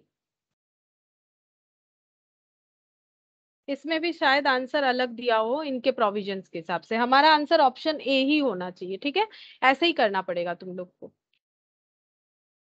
अच्छा, क्वेश्चन नंबर 45 देखो यहाँ पर क्या बोला है। Equity shares amounting to 2 lakh are bought back at a premium of 5% by issue of preference share amounting to 1 lakh at a premium of 10%, the amount to be transfer to capital redemption reserve. Same question पूछा है, same type of question. बोलो CRR में कितना जाएगा, face value of buyback ₹2 lakh, 2 lakh are bought back है ना, तो ₹2 lakh rupees में दे दिया है, तो इंटू इंटू कुछ नहीं करना पड़ेगा और लेस कर देंगे face value of preference shares. ठीक है, face value of preference share कितना हो जाएगा 1 लाख, तो कितना आएगा आंसर 1 लाख आएगा। तो कितना ट्रांसफर होगा सीआरआर में 1 लाख ट्रांसफर होगा, यानी ऑप्शन ए। ठीक है, ऑप्शन ए हो जाएगा। सेम टाइप ऑफ क्वेश्चन चल रहा है, देखो ऑप्शन ए 1 लाख। ठीक है,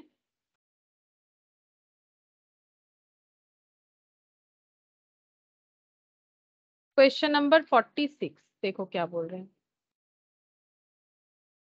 ABC Limited has paid up equity share capital of 10 lakh, equity shares of 10 each, fully paid up. Position of reserve, reserve में general reserve है, PL है, सिक्योरिटीज प्रीमियम है। Company decide to buy back 2 lakh, 10 lakh में से 2 lakh equity shares buy back करना चाहती है 10 rupees वाला एट 25% प्रीमियम।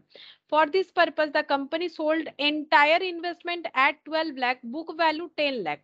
तो प्रॉफिट हुआ इन्वेस्टमेंट बेच के, कंपनी इन्वेस्टमेंट बेच रही है अपना जिसका बुक वैल्यू है 10 लाख और 12 लाख में बेच दी, यानी 2 लाख का प्रॉफिट हुआ। And made a fresh issue, और प्रेफरेंस शेयर भी इशू किया 10% डिविडेंड वाला 100 each to the extend minimum after utilizing the securities premium account and half of the general reserve, how much preference share must be issued। ठीक है, ये देखो कैसे होगा, दिखाते हैं क्वेश्चन।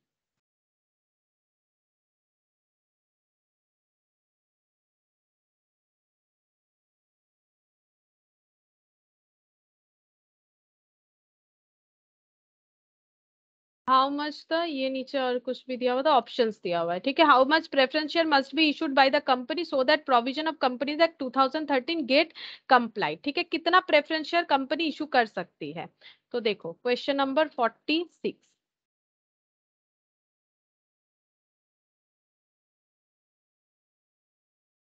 अच्छा, यहाँ पर लेकिन 2-3 पॉइंट आ जाएगा हम लोग का। क्या पहला पॉइंट क्या आएगा? देखो यहाँ पर दिया हुआ है क्वेश्चन में, इनका जो कैपिटल स्ट्रक्चर है उसमें जनरल रिजर्व है 30 लाख, ठीक है, ये क्वेश्चन में दे रखा है। पीएल में कितना है?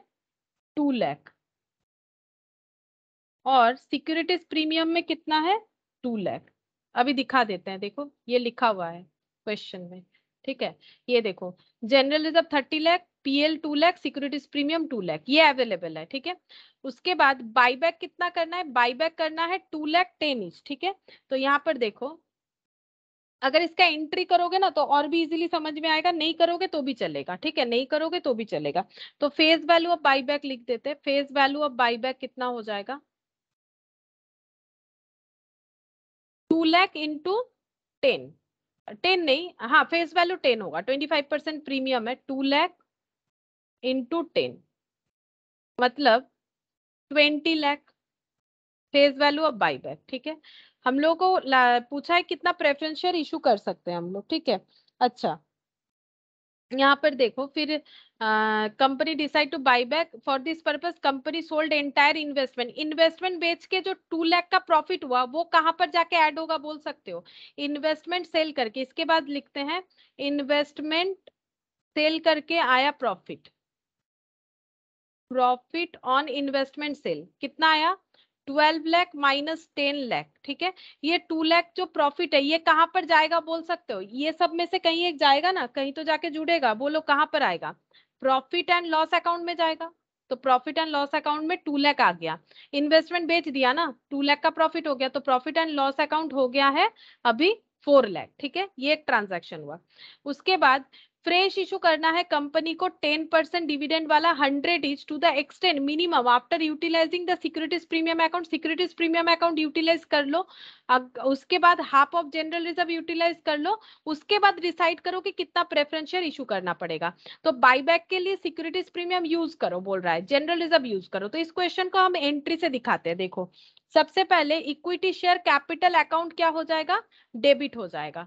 प्रीमियम ऑन बाईबैक डेबिट हो जाएगा।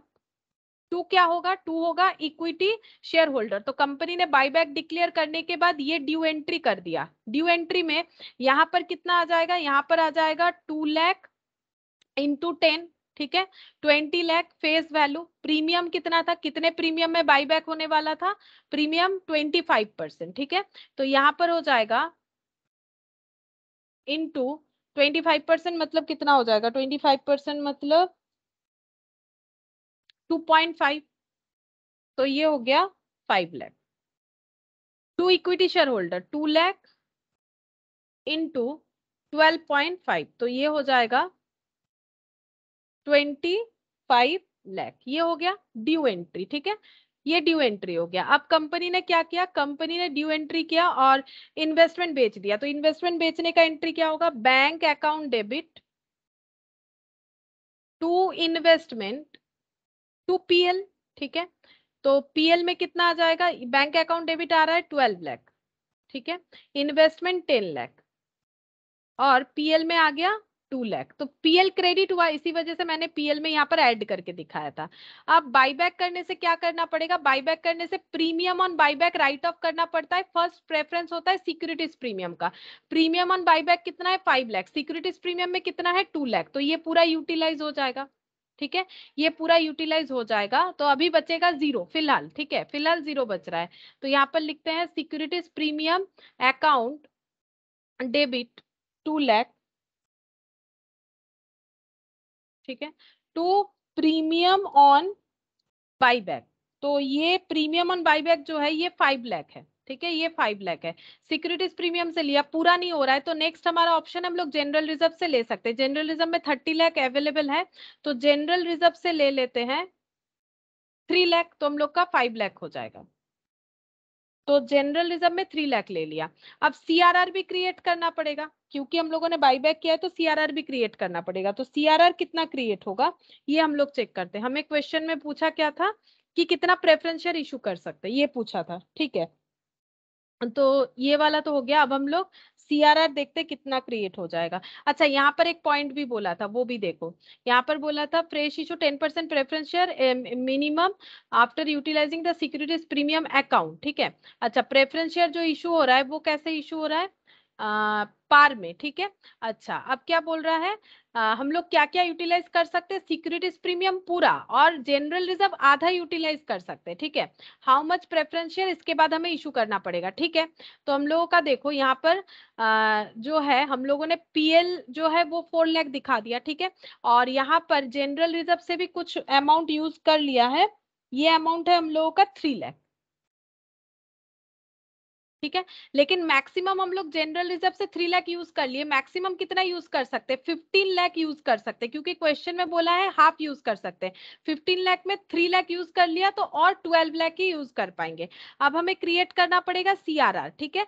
CRR कितना क्रिएट करना पड़ेगा, फेस वैल्यू ऑफ शेयर्स जो है बाईबैक उतना ही हम लोगों को CRR क्रिएट करना पड़ेगा। तो CRR कितना है, CRR हो जाएगा 20 लाख, ठीक है। और अगर प्रेफरेंस शेयर इशू करेंगे तो उससे कम करना पड़ेगा।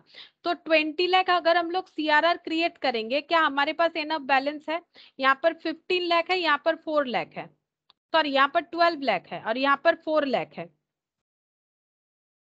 तो ये देखो CRR तो कितना हो जाएगा, ये देखो फेस वैल्यू ऑफ शेयर्स, ये ऐसे कर लेते हैं, वो जो फॉर्मेट है वो लिख लेते हैं, face value of equity share buyback 20 lakh minus face value of equity shares, sorry preference shares issued,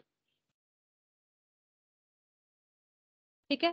CRR हमें पता है कि हम लोग कितना क्रिएट कर सकते हैं, CRR के लिए हमारे पास कितना अवेलेबिलिटी है, यहाँ पर 4 लाख और यहाँ पर 12 लाख यानी 16 लाख।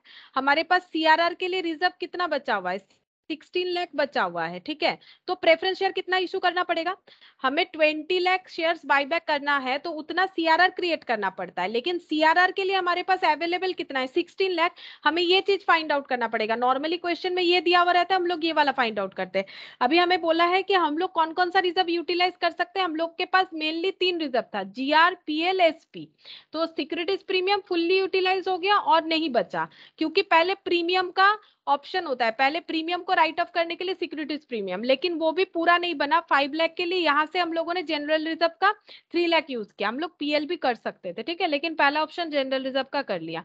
तो बचा कितना, यहाँ पर 15 लाख यूटिलाइज कर सकते हो, 15 यहाँ पर रख देना है, आधा यूटिलाइज करना है, तो 15 में 3 कर लिया, बचा कितना 12 लाख। तो CRR के लिए हम लोग 12 लाख ले सकते हैं और यहाँ PL से 4 लाख, ठीक है। तो कितना हो जाएगा 16 लाख, 16 लाख हम लोग CRR क्रिएट कर सकते हैं। तो बाकी अमाउंट का हमें एक प्रेफरेंस शेयर इशू करना पड़ेगा, तो ये कितना हो जाएगा 4 लाख, बैलेंसिंग फिगर 4 लाख। तो 4 lakh equity share preference share capital हो गया। क्वेश्चन पूछा है कि कितना सारा प्रेफरेंस शेयर इशू कर सकते हो, तो ₹4 लाख ये प्रेफरेंस शेयर इशू करके हमें इकट्ठा करना है, और एक एक प्रेफरेंस शेयर का वैल्यू है 100 रुपीज करके, तो कितना सारा प्रेफरेंस शेयर इशू कर पाएंगे,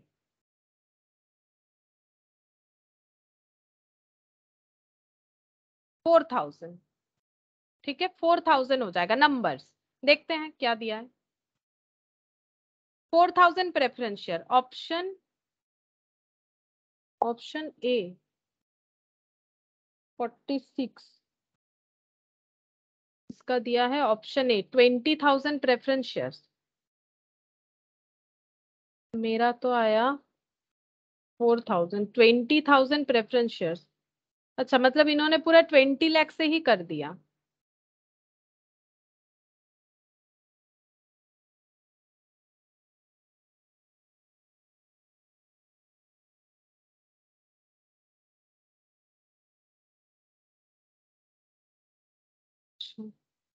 मतलब इन्होंने इस तरह से CRR को लेस नहीं किया है। तो फेस वैल्यू, अब नॉर्मली तो वही होता है कि फेस वैल्यू से प्रेफरेंस शेयर हम लोग लेस करते हैं, उसके बाद CRR कैलकुलेट करते हैं, बैलेंस करके नहीं कर सकते। इसका मतलब एक सेकंड देख लेते हैं,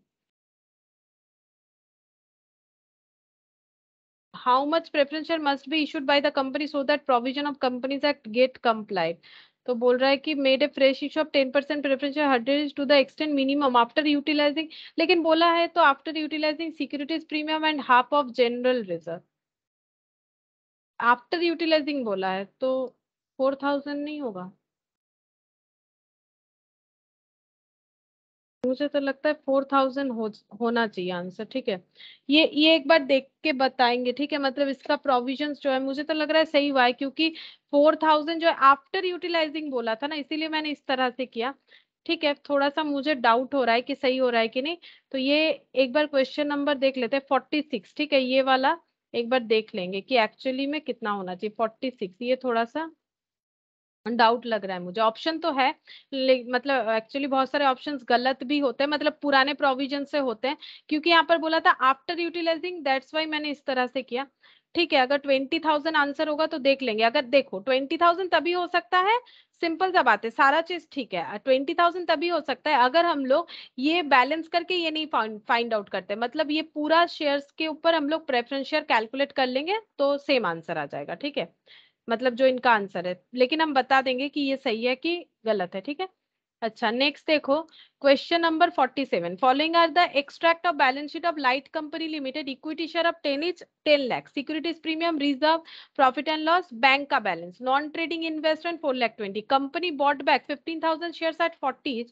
The transaction in the respect of buyback was financed by sale of 2/3 of the non trading investment for 5 lakh 90। अब बोल रहा है कि सीआरआर में कितना ट्रांसफर होगा। ठीक है, तो सीआरआर में कितना ट्रांसफर होगा, सीआरआर में उतना ही ट्रांसफर होता है जितना face value of shares buyback होता है, तो कितना होगा। या तो कोई प्रेफरेंस शेयर बोला ही नहीं है, face value of shares buyback जितना होता है उससे अगर प्रेफरेंस शेयर हो तो लेस होता है, यहाँ कोई प्रेफरेंस शेयर बोला ही नहीं है, तो face value of buyback less amount तो जीरो है, तो face value of shares buyback जितना होगा उतना ही सीआरआर में जाएगा। तो face value of shares buyback कितना होगा, कितना शेयर्स बाईबैक हो रहा है 15,000, तो 15,000 इंटू कितना होगा face value of shares buyback, वही आंसर होगा, उतना ही सीआरआर में जाएगा। बोलो कितना होगा, 15,000 इंटू कितना होगा बोलो, फेस वैल्यू कितना है शेयर्स का, ये तो बाईबैक प्राइस है, फेस वैल्यू ऑफ शेयर्स कितना है 10, तो ये कितना हो जाएगा 1,50,000। देखते हैं ऑप्शन है कि नहीं, 1,50,000। हाँ ऑप्शन डी, ये देखो ऑप्शन डी 1,50,000 सिंपल। हाँ इसी तरह से कैलकुलेट करना पड़ेगा 1,50,000, क्योंकि कितना हम लोग सीआरआर में ट्रांसफर करते हैं वो होता है face value of shares buy back, लेकिन अगर कोई प्रेफरेंस शेयर्स का मैटर होता है तो वो लेस हो जाता है। ठीक है, तो यहाँ पर face value of shares buy back जो है वही होगा अमाउंट, और कुछ नहीं, तो आंसर ऑप्शन डी हो जाएगा। नेक्स्ट देखो यहाँ पर क्या बोला है 48, question number 48, same type of question है। यहाँ पर बोला है कि बैंक बैलेंस कितना होगा बाईबैक होने के बाद। बोल रहा है following are extract of balance sheet of tube limited, equity shares है इनके पास 20 लाख का, securities premium, reserve, PL, bank balance पहले से इतना है, non trading investment 8 lakh 40, company bought back 30,000 shares at 40। The transaction in respect of buyback was financed by 2/3 of non trade investment for 11 lakh 80। Bank balance after buyback कितना हो जाएगा ये पूछा जा रहा है। ठीक है, तो देखो कैसे होगा, क्वेश्चन नंबर 48।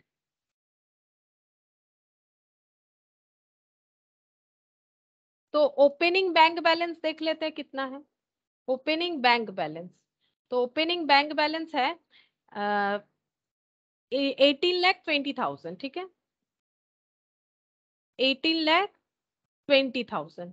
अब यहाँ पर हम लोग ऐड कर देंगे इन्वेस्टमेंट बेच के जितना आया, इन्वेस्टमेंट सेल करके जो कैश आया, या मतलब कैश एट बैंक बोलो या कैश इन हैंड, अलग से तो कुछ बोला नहीं है, तो बेच के आया 11,80,000, नॉन ट्रेड इन्वेस्टमेंट सेल करके 11,80,000 आया, तो ऐड कर देते हैं।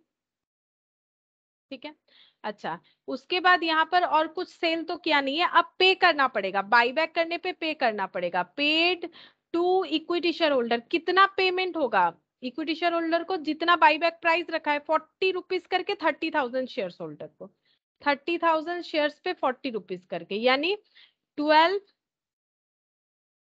लाख। ठीक है, 12 लाख, तो कितना हो जाएगा 18,20,000 प्लस 11,80,000, 80 और 20 1 लाख हो गया, 19 लाख, 19 और ये 11 कितना हो जाएगा 19 और 11 20 लाख, 20 लाख से 12 लाख लेस हो जाएगा 8 लाख। सही हुआ क्या कैलकुलेशन, 8 लाख,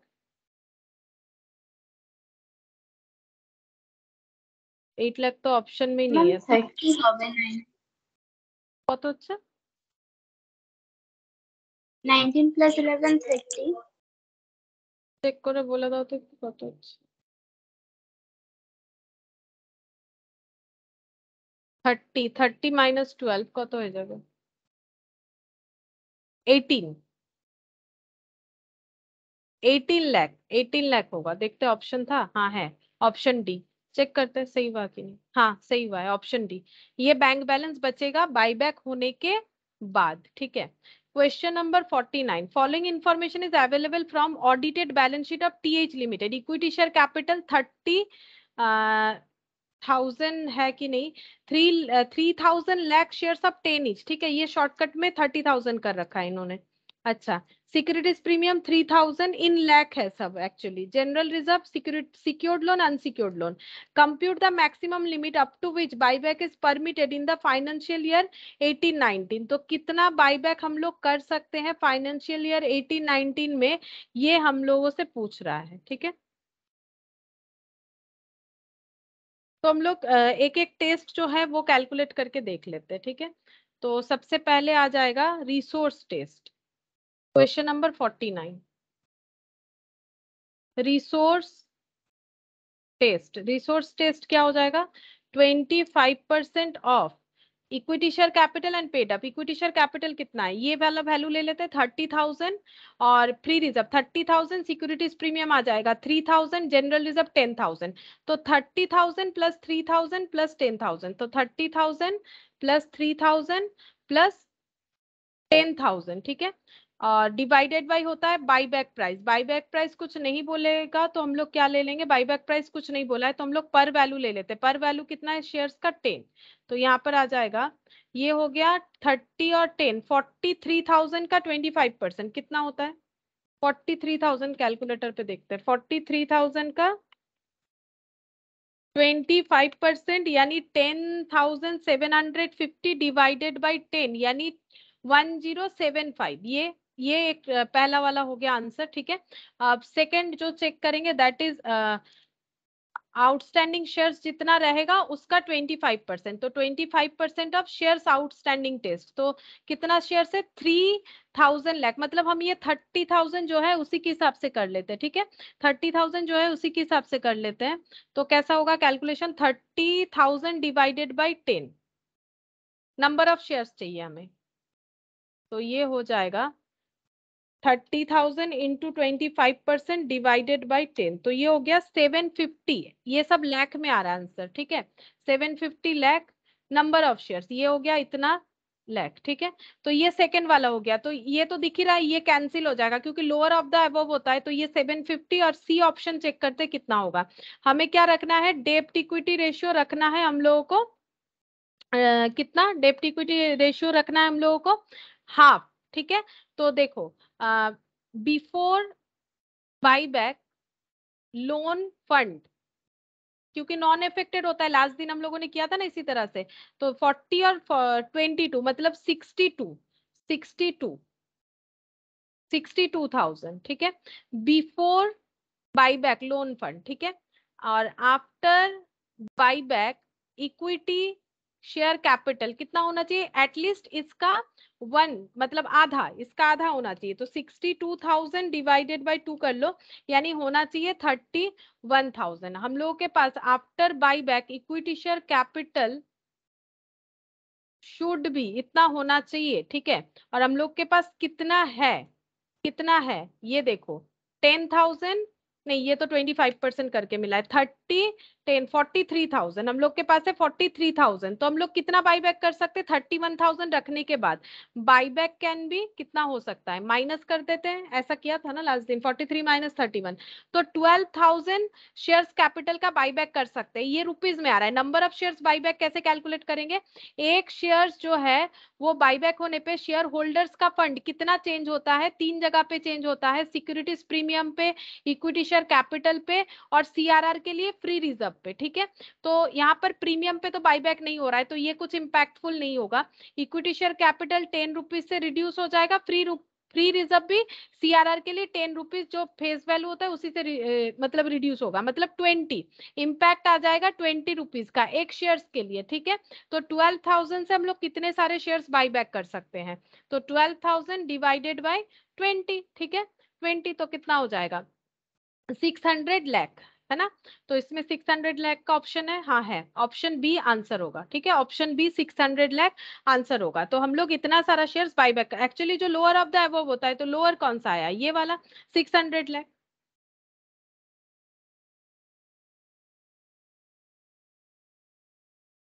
अच्छा, क्वेश्चन नंबर 50 देखो क्या बोल रहा है। X limited purposes to buy back 6 lakh equity share capital 50% premium bye issue. ये जो है ना, ये थोड़ा सा यहाँ पर गलत दे रखा है, ये एक्चुअली 2000 होगा आई थिंक,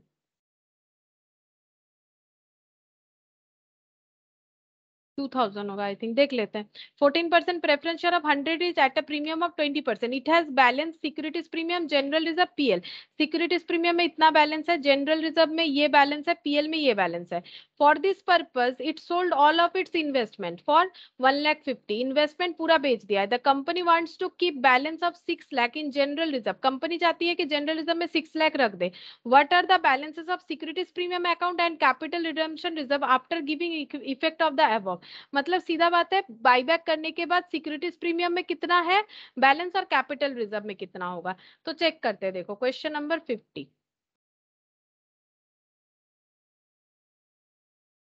तो सिक्योरिटीज प्रीमियम पहले देखते हैं। सिक्योरिटीज प्रीमियम में ओपनिंग कितना था, यहाँ पर सिक्योरिटीज प्रीमियम में ओपनिंग था 3,50,000,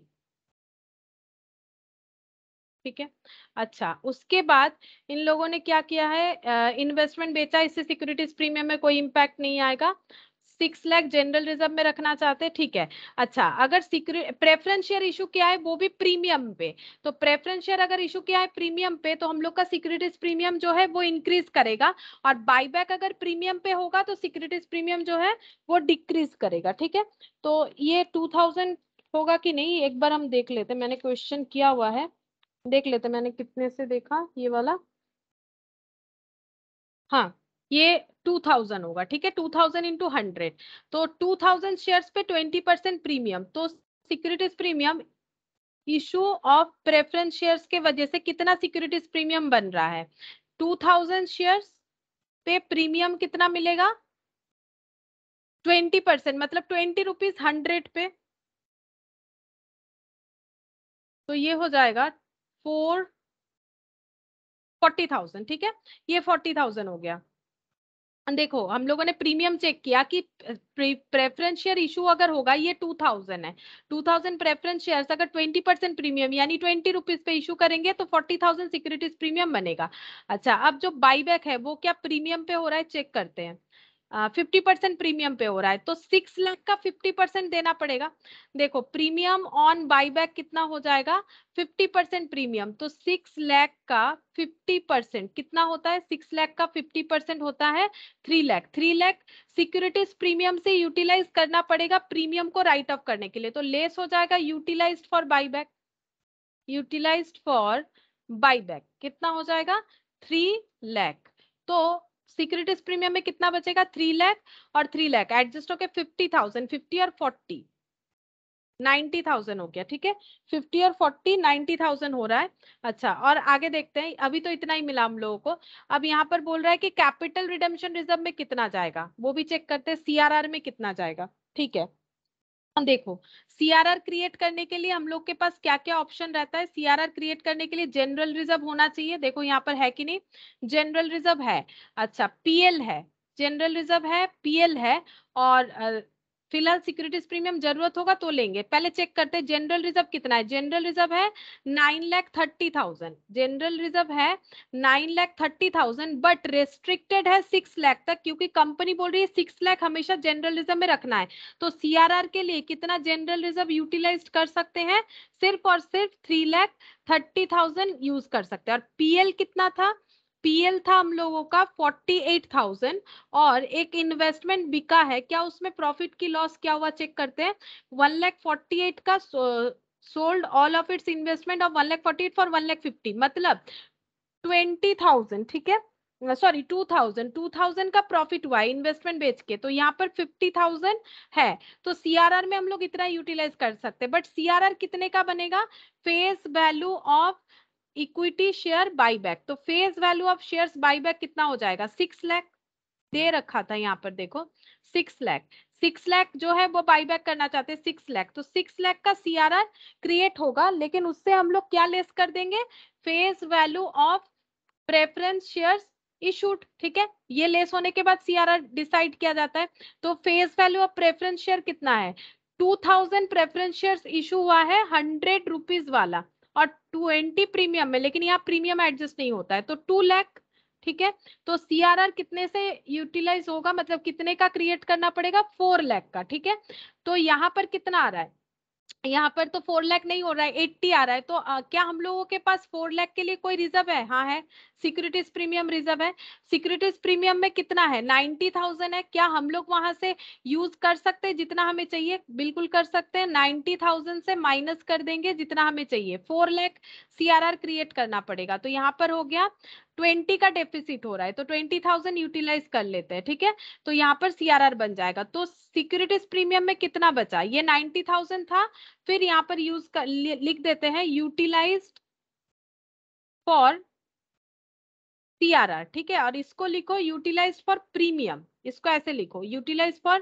प्रीमियम ऑन बाईबैक, तो प्रीमियम ऑन बाईबैक के लिए यूज किया और सीआरआर के लिए यूज किया, सीआरआर के लिए कितना यूज किया 20,000, तो बचा कितना 70,000, ठीक है, तो सिक्योरिटीज प्रीमियम में 70,000 जाएगा, तो देखते हैं ऐसा कोई ऑप्शन था, सिक्योरिटीज प्रीमियम में 70, हाँ, और सीआरआर में 4 लाख, दोनों ही तो कैलकुलेट कर लिया मैंने, ये देखो सीआरआर में 4 लाख, तो ये आंसर हो जाएगा 70 और 4 लाख, मतलब ऑप्शन सी, चेक करते हैं, हाँ ऑप्शन सी आंसर होगा।